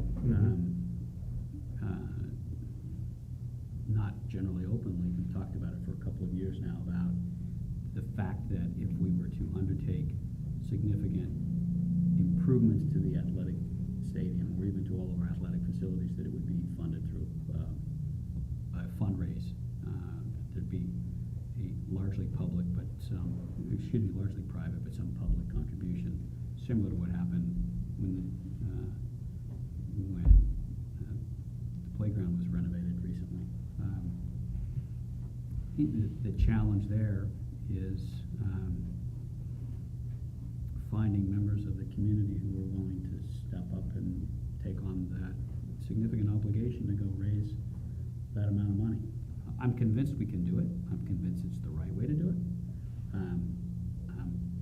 And when I say that, I'm talking about, whether a decision was made to put in turf or something like that. I continue to believe that it's our obligation as a district and our obligation as a board to ensure that our facilities are safe and accessible for all of our patrons, whether it's students, staff, members of the community. So if it comes to fixing problems with the stands because they're not safe, we have an obligation to do that. But enhancements, whether it's turf, whether it's something else, I think ought to be a private fundraise, and I think that's something we ought to think about. We ought to put our feelers out there, if that's what the board would like to do, to see whether there are folks in the community who'd like to take on that that significant job. I think it's also important to state that you are open to donors. Yes. One of the things that I heard was that, people have approached and been turned down. I can say that my time leading this district, and most of you who have served on this board at similar timeframes, we are open for business, so to speak. If someone is interested in, potential naming rights or any of those types of things, there's policy involved with that, but we are absolutely interested in those conversations, just like we did with the indoor hitting facility at the baseball field. A generous person decided to provide us the revenue to build that building, and we did, in a very short turnaround. So, I'm open for business. Yeah. If anybody is interested in, One, leading a campaign. Ben, you got extra time on your hands now? Yeah, you know, I think it's important, that I tend to agree with Mr. Janice that, the stands are a different story from my vantage point as your risk manager. It's a different perspective. But yeah, public-private partnerships are absolutely the way to go, and we would be interested in having those conversations. As part of that same conversation, did they also mention like raising money privately for just capital needs in general? Like, and can we even do that? Like, I didn't know if, I was sitting over here in the corner, so I couldn't hear what she was saying. I don't think so. Oh, okay. It was stated. Yeah. It's not to say that, you know, it couldn't maybe have a broader But there's, objective, but it was yeah, stadium focused. for stadium focus, okay. Because there's issues with, we can't really. Sure, Like, no, we can could, we absolutely could, right? If somebody Yeah. wanted to, it's no different than someone came and donated money for us to put the wrestling wall into Well, that's the, true, Mhm. right, okay. into the high school. If somebody came and wanted. To buy boilers? To buy Yeah, boilers, buy right? boilers. Okay. Bring it on. Bring it on. No, but I think it's kind of incumbent on us to kind of, you know, help the community understand the aspirational things that we do have, right, in light of our financial situation and what kinds of things we can do. And I know the Granville Education Foundation has had strategic discussions about like sort of what's next, and we'll meet again tomorrow to talk a little bit about like in light of the levy, what's next and what do we step up and do?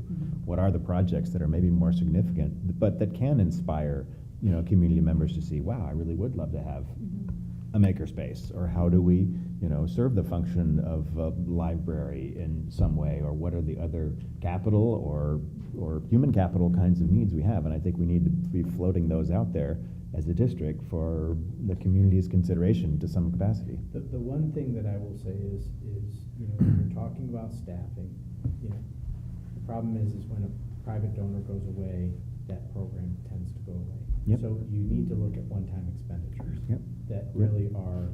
Capital need. Yeah, Mhm. a capital need. That's a good point. I definitely think it's something that we need to, as Thomas said, help propel and move it forward. Mhm. Any additional comments from the board? Thank you. Should we move to the action agenda? No, Board board reports reports. first. Oh, excuse me, thank you. Board reports. And you're next. And my next. So I have the opportunity to report on economic sustainability, which is obviously highly topical. Was mentioned quite frequently tonight, and I think in all quadrants of the room, and certainly in the quadrant of the room that I was in, the sort of outside the box thinking capabilities. And to refresh everybody's recollection, 5 years ago when we passed a levy by 41 votes, this board, shortly thereafter, publicly, repeatedly, said that there's an issue here with not only financing our schools, which is our responsibility, but with economic sustainability in the community, and that we needed to try and undertake an effort, a community-wide effort, involving all aspects of government and private enterprise, to come up with a new way to look at economic sustainability and funding. And predominantly, that was focused on broadening the commercial tax base, which is extremely narrow, as we all know, in this community relative to other communities around the state. We've had a number of endeavors over the last 5 years to try and move that rock up the hill, and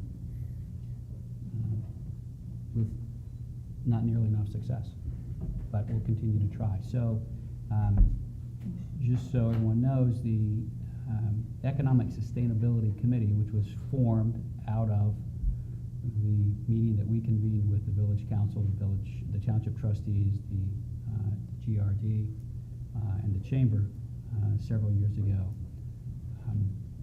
met a number of times and then suddenly stopped meeting for reasons unclear to me.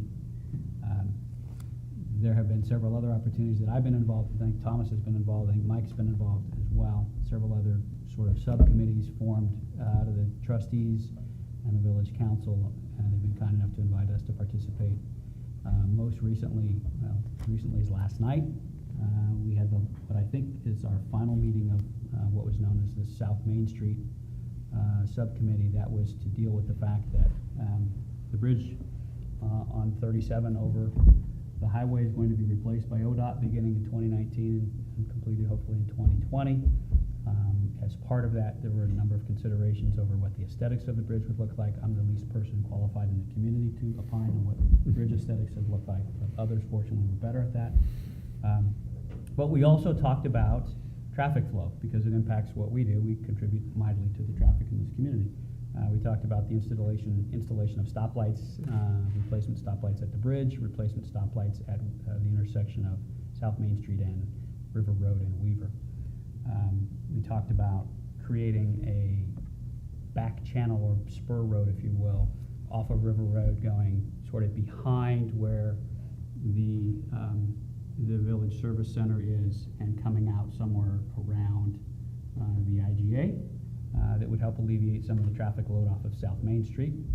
And we also talked importantly about development on Weaver and River Road and extending sewer and water, which the village controls, down from where it is now, which is essentially just short of where Real Deals is, around the corner towards the River Road coffee shop, and making it available to not only the River Road facility there, but proposed development across the street.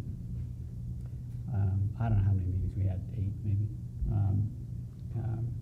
The bridge is going to happen one way or the other, and ODOT will do what they'll do, and we've made recommendations there, but my particular interest was in that extension of sewer and water to try and spur some development.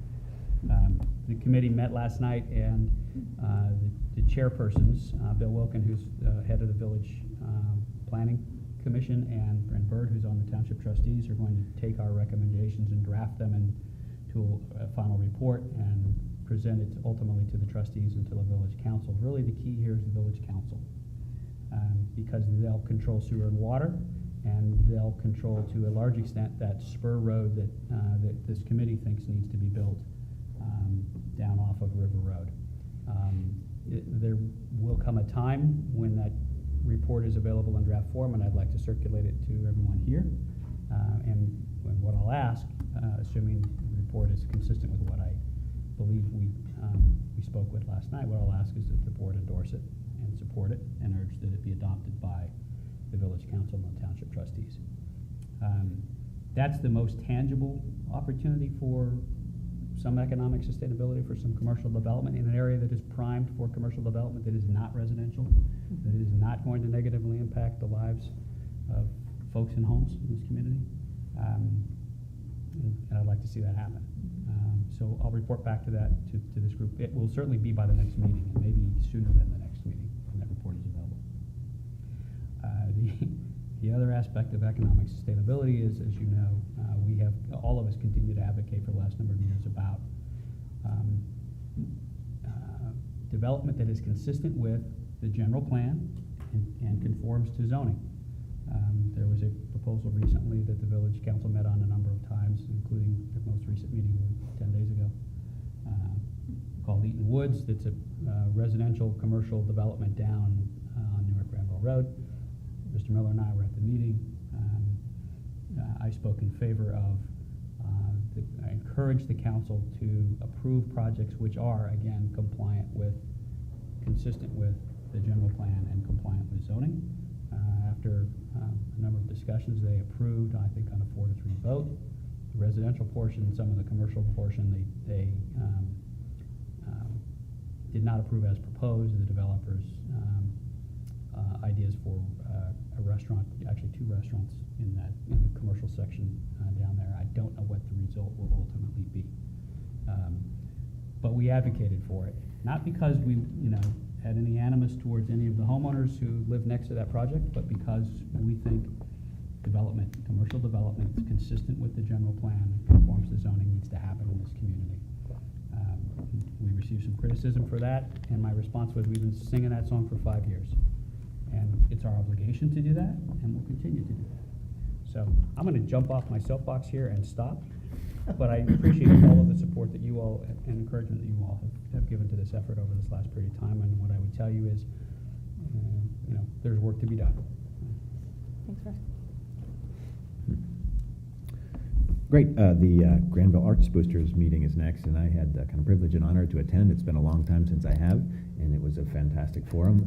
There were 25 people there, which was great for a booster organization. I think partly inspired by the new focus on the Granville Arts Boosters and the desire to get our hands around what that's going to be.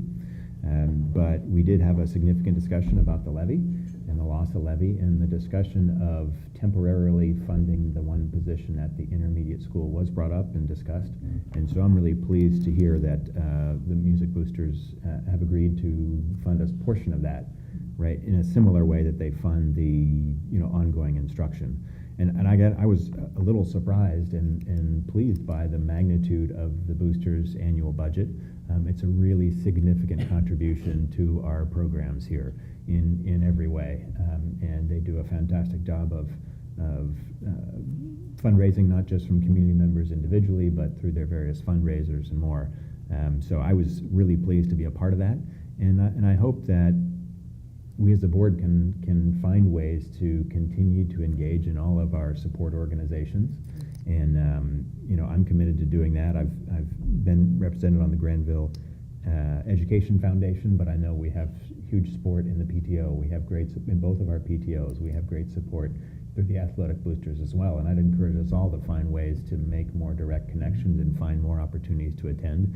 These are just folks that are as passionate about education as we are, right, and supportive in many ways. And I think the more that we can be there with them, right, and hear their comments and concerns and hear their priorities and bring that to the board and the administration, as well as communicate the things that are on our mind and the things that are on from the perspective of the district, I think just really helps overall things work well.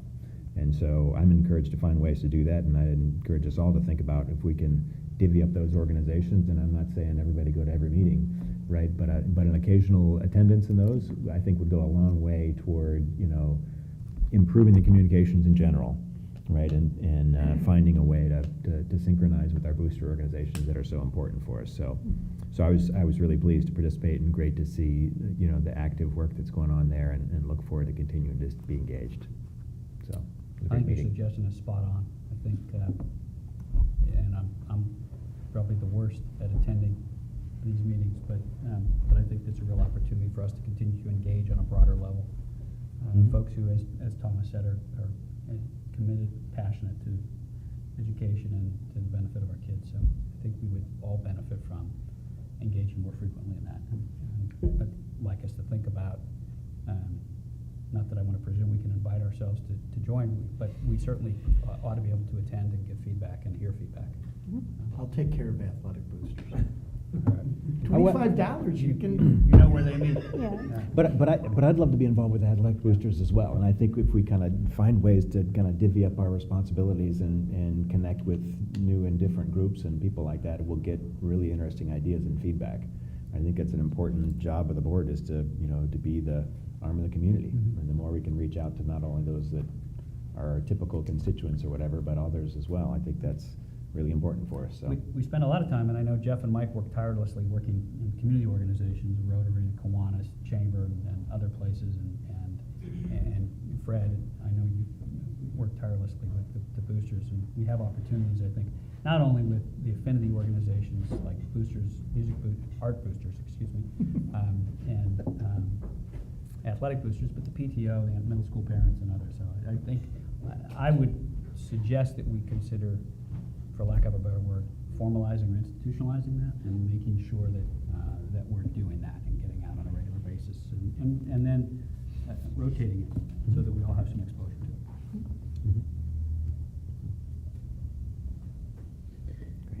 Mike?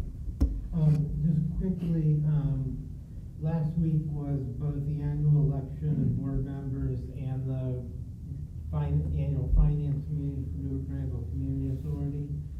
There were 4 positions that were voted on. 2 are actually vacant. 2 are existing members. There were 6 candidates for the 4 positions. The 4 members who were elected, Betsy Hampton, who is the current vice president, who's a longtime member, was reelected.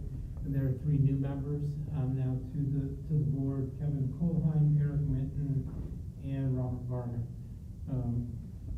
We're pleased to have. This is the first time there's ever been more people running for a position on there than were actually positions available. So it was nice to have that level of participation and interest. At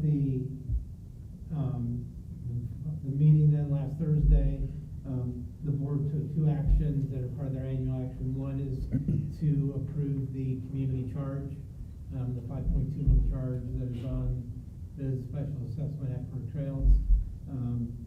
Although they're not allowed to change it without the school board's approval, but they did approve it. And they also approved the budget, which is actually a portion of our capital budget. It was actually 3 of the lines you saw in the capital budget presentation earlier. They are going to do the 1-to-1 again. They've done it the last couple of years. The safety pieces that were in the budget, there's $37,000 for certain types of safety equipment in the buildings.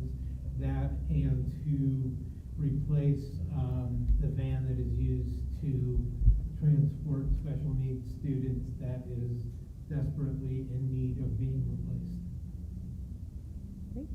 Great. Any questions on any of the board reports? Now we'll move to the action agenda. Okay. Action item 11.01, I recommend with regret and appreciation of service, the reduction in force. So moved. Second. Discussion? Said as much as we can say? Yeah. Take the roll, please. Dr. Corn, With regret, yes. Ms. Wolf, Sadly, yes. Ms. Deeds, Mr. Miller, Aye. and Mr. Janice. Aye. Action item 11.02 is the approval of shifting the convenience fee for online payments during the 18-19 school year. So moved. Second? Discussion, questions? You presented this in the. This was in the 5-year forecast. Five-year Yeah, forecast. so- it's roughly $40,000 that the board has been $40,000. covering. And to be clear, one of the reasons that we have not in the past assessed that convenience fee is because we wanted and needed to encourage the utilization of pay for it. And ultimately, it had some cost savings to us in terms of Yeah, staff time. There will be administrative burden from people who will choose not to no longer use the online system and rather pay by check or cash. Right. Is So, it a go per ahead. transaction fee? Hmm? Is it a per transaction It's fee? per transaction fee. How much is it? I think it's about, well, we're still looking at provider right now, Mhm. but it's about, I think it's about 4%. Okay. So that $40,000 could end up being less than 40 if we see usage decline. It's an Well, expense. it's still a we're- saving and expense to Got us. it, yeah, got it. But we could incur additional expenses There- administratively. There might be additional administrative expenses. Thank you. More, And- I would characterize it more as administrative burden than expenses, I think. And another kind of concern that I have is that the fact that it is a convenience allows people to pay more regularly and frequently. And if we have to count on folks sending in checks and so forth, you don't want to have to spend our time chasing people to do that and so forth. But delinquencies in fees is an issue that we need to address in general as a district, right? To find ways, and I know we're handcuffed a bit by some of the regulations, but there's got to be ways that we can ensure that we get payment for the fees that are due, and that's going to become harder as the fees go up. And that's a discussion I think that we're gonna have sometime in the next couple of meetings, especially around, uncollected lunch fees because of some new federal regulations. Let's have that discussion sooner rather than later. Okay. Please. Any other questions? Take the roll. Mr. Miller, Aye. Dr. Cornwood. Aye. Mr. Wolf, Aye. Ms. Dees. Mr. Janice. Aye. Thank you. 11.03 is now this I'm actually happy about, the list of the 2017, 2018 graduates. So moved. Oh, Amy beat me to it, but I'm gonna second.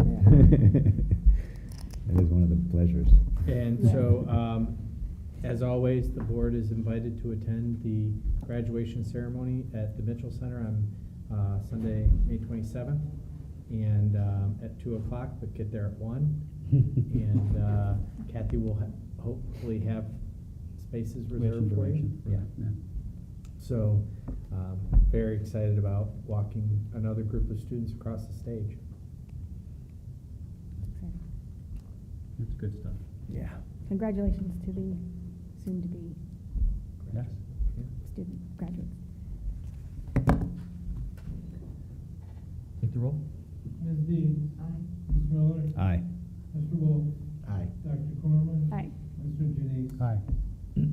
Okay, action item 11.04 is the gifted handbook for the 18-19 school year. So moved. Second. So, one of the major changes that needed to occur is we eliminated the A-Space program at the elementary and reallocated that staff member to 5th grade. And so we had to adjust our gifted handbook, and that's really the only major change that occurred in that handbook moving forward. Questions? No? Again, the result of Yes. layoffs and Yes. cuts we've made. Take the roll, please. Dr. Corman? Yes. Mr. Wolf? Aye. Ms. Deeds? Aye. Mr. Miller? Aye. Mr. Janice? Aye. Next item is 11.05, the Alliance for High Quality Education dues. So moved. Second. This is our advocacy arm, our lobbying arm, that I am the vice chair of the Alliance, and was downtown today, trying to position ourselves to, work with both gubernatorial candidates on not only funding, but also some significant policy changes that would be in the best interest of all students in the state of Ohio. We have a very good lobbyist that is part of that organization that is a real advocate for public education. I think it's, one of the clear feedbacks we heard throughout the levy campaign was the broken system at the state level, right? And this is a minimal investment to have a big leverage on hopefully finding sustainable ways that the state overall, as well as our local community, can do it. So I'm supportive of this, and I thank you very much for your time that you've put into it as well to make sure that we can appropriately advocate there. Thank you. There have been some notable achievements in the past, including changes that you advocated for in the state testing curriculum and And the teacher evaluation. Teacher evaluation, so. Hopefully, Senate Bill 216 will pass. It might have gone out of the House this morning, I have to check, but it didn't move. It's, as Thomas said, it's an investment that's well worthwhile, and more importantly, the investment of time that both of you make down at the State House has been important to Granville. Thank you. Take the roll. Ms. Deeds? Aye. Mr. Miller? Aye. Dr. Corman? Aye. Mr. Wolf? Aye. Mr. Janice? Aye. Thank you. 11.06 is the approval of the resolution for membership in the OHSAA. So moved. Second. This is our annual approval to be affiliated with the OHSAA, which is the governing body for athletics in Ohio. Questions? Mr. Wolf? Aye. Dr. Corman? Aye. Mr. Miller? Aye. Ms. Deeds? Mr. Janice? Aye. Thank you. 11.07 is the LACA service level agreement for 18-19. So moved. As you know, LACA, and Mr. Wolf, you're new, so LACA is our ITC, our Information Technology Center. There are several around the state that get significant state funding to provide our internet infrastructure. So we are affiliated with LACA with that service. They are co-located in the Roosevelt Building in Newark with Newark City Schools. and the Licking County ESC. And we typically, those costs have remained stagnant or have gone down over time as they add new districts to the lack of service agreement. And they do a pretty nice job in providing that service. We feel like we have the ability to directly influence how they operate through our membership on their board. Questions? Dr. Corman? Yes. Aye. Ms. Dees? Aye. Mr. Wolf? Aye. Mr. Miller? Aye. Mr. Janine? Aye. Okay, 11.08. Sorry, I know. CTEC we say yes, so, you know, sorry. And that was, okay. that meeting was last night, so. Yeah. 11.08 is the OSBA web-based update service. So moved. Second. So we pay OSBA to house our board policies, and we link to them on our board website. And so there's a service fee for that. And they provide our updates, did you say Yep. that? Yeah, okay. They provide updates, and they also provide the quarterly that drive the policy updates that I provide to the board. Take the roll, please. Mr. Miller? Aye. Mr. Wolf? Aye. Ms. Dees? Aye. Dr. Corman? Aye. Mr. Janine? Aye. Thank you. Last action item is 11.09, the approval of lunch price increase. So moved. Second? So the lunch fee has been stagnant for About 5 years. We have not raised. We have not raised the price, so it is not due to the levy failure. It is due to commodity pricing increases. Yeah, I'm so proud of the food that we offer our kids and things like that. It's really great, you know, when you go into our cafeterias and see what's being served compared to what the federal minimum standards are. It's scary what those other standards are. But we do a fantastic job, and the fact that we've been able to keep our price in line, you know, only increasing 5 cents over 5 years is not bad. Good value. My kids will want to know if they get no pepperonis on the stromboli now. Yeah. That is more related to the federal health guidelines than anything else. But Maybe I will tell you, vegetarian pepperoni. Mr. Welker agrees. Yeah. Take the roll, please. Mr. Miller? Aye. Dr. Corman? Aye. Mr. Wolf? Aye. Ms. Dees? Aye. Mr. Janine? Aye. Thank you.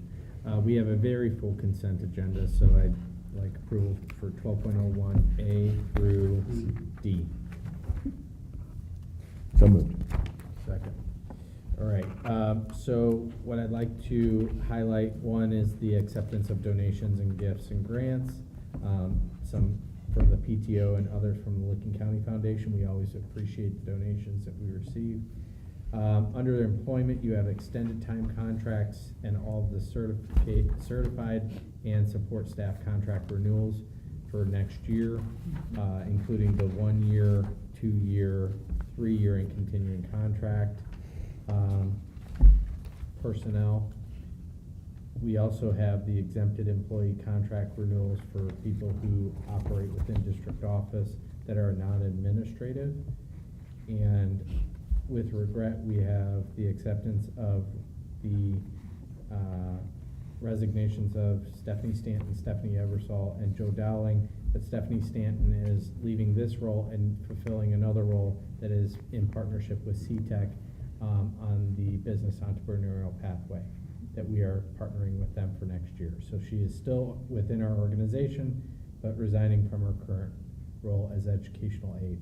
Steffi Eversole is our speech and language pathologist, and she is going to pursue something outside of education, but in the same healthcare role. And Joe Dowling is moving on. So with appreciation of their service to our community, I recommend the resignations. And then the field trips, as always, those trips are paid for by the parents and or the organizations that they support. On the speech language pathologist, resignation, is that a position you intend to fill again, or is that something we can We have- contract with outside? We absolutely have to fill that position. We actually were in a position to talk about, would we have to increase due to numbers? Because we only have 2 for the entire district. And typically, we have speech and language issues that are pretty comprehensive at the lower grade levels, and then, the numbers get lower as they move up. But it is something that we will absolutely need to have in place. If we can't find an employee, then we would look at potential contracted service. Thank you. Other questions? Mr. Miller? Aye. Mr. Wolf? Aye. Ms. Dees? Dr. Corman? Aye. Mr. Denise? Aye. Thank you. Finances? Okay, first is the approval of the April 2018 financial report. So moved? So- Amy? If anyone doesn't mind, I am not going to go through the report. There is nothing in there that I have not already discussed as part of the 5-year forecast presentation. If you have any questions, but I don't think we'll make a formal presentation of that tonight. That's fine, we did receive copies of that, so thank you. We did receive copies. Any questions? Mr. Miller? Aye. Ms. Dees? Mr. Wolf? Aye. Dr. Corman? Aye. Mr. Denise? Aye. Thank you. Next is the approval of the 5-year forecast for me to submit to the state. Second? Let's hear it again. Yeah. Would you? No. The actual forecast, which is actually not part of the presentation, is in your packet. In the line items, it's everything you saw in there was reflected in simpler terms on Yeah. in the presentation. I think that's, gonna be such an kind of important foundational thing as we start to think and come up with different strategies for, how we sustainably run the district and what services we offer and what we don't. So it's one sort of baseline, right? But really, I think needs to be thought about differently as we want to really consider what services we're gonna offer, what capital needs we have and so forth that might or might not have been in there. Because, again, we can't include future levies in there and the spending that could be associated with those. So we'll have to think differently about how we effectively and transparently communicate the forecast, right? Not just as it was presented for the May forecast, but as we would like to see it as a district, and what kinds of things are in there and not in there in the future, and what kind of things are at risk, and what kinds of things, we would like to do to continue to grow the experience here. But that's an important foundational document, and I appreciate, Mike, all your great work in always making those right. The only thing I do want to add, the notes that go with it, I was actually hoping to have those done before tonight. They are about half written. I'm hoping to finish them tomorrow. I will circulate them to the board members as part of our correspondence on Friday, and then for comments, and then I will go ahead and submit everything probably on Tuesday.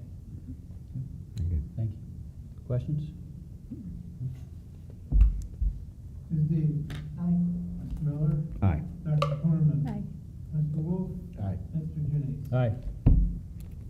Okay, last item, fingers crossed, the final appropriation for fiscal year 2018. Better be. So moved. Second? There are 3 changes to the appropriation from what was adopted back in December. One is $1,000 that I got through my awards that were given as scholarships. We need to up the appropriation, the scholarship line item to pay for those. I'm still not quite sure what the source of the revenue is, but we have gotten a $1,215 grant from the state to do transitional special education work for students, I believe, going to the high school. It is in a fund that we did not appropriate any money for this year. So there's an appropriation for that, for the $1,200. And the third one is a reduction in the appropriation in the auxiliary services fund, which is the money that passes through us to Granville Christian, because their allocation ended up lower than the estimated amounts that we'd done earlier in the year, because of enrollment declines at Granville Christian. And so it's just bringing the appropriation in line with their actual funding level that they're for the state. Which doesn't have any budget impact necessarily on us, because that's all It's flow through straight- anyway. It has no budget. Pass-through. It actually has a small impact in that we get to keep 4% of the total for administering the whole thing.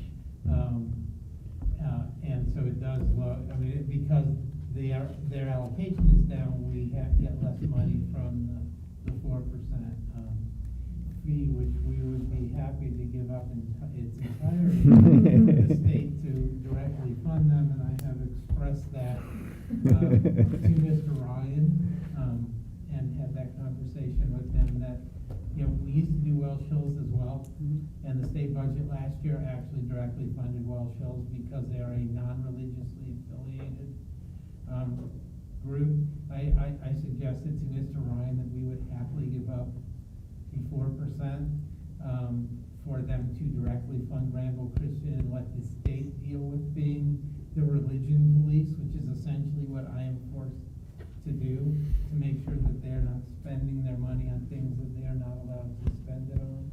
I would rather the state enforce that rather than us having to enforce that.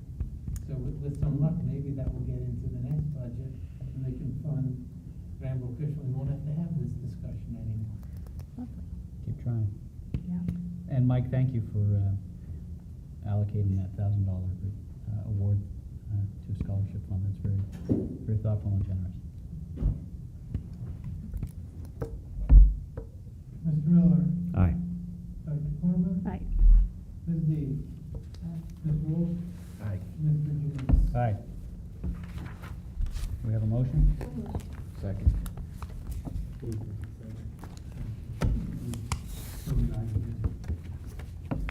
Ms. Dees? Aye. Mr. Wolf? Aye. Dr. Corman? Aye. Mr. Miller? Aye. Mr. Junius? Aye. We are adjourned. Thank you. At CTEC, somebody always says no.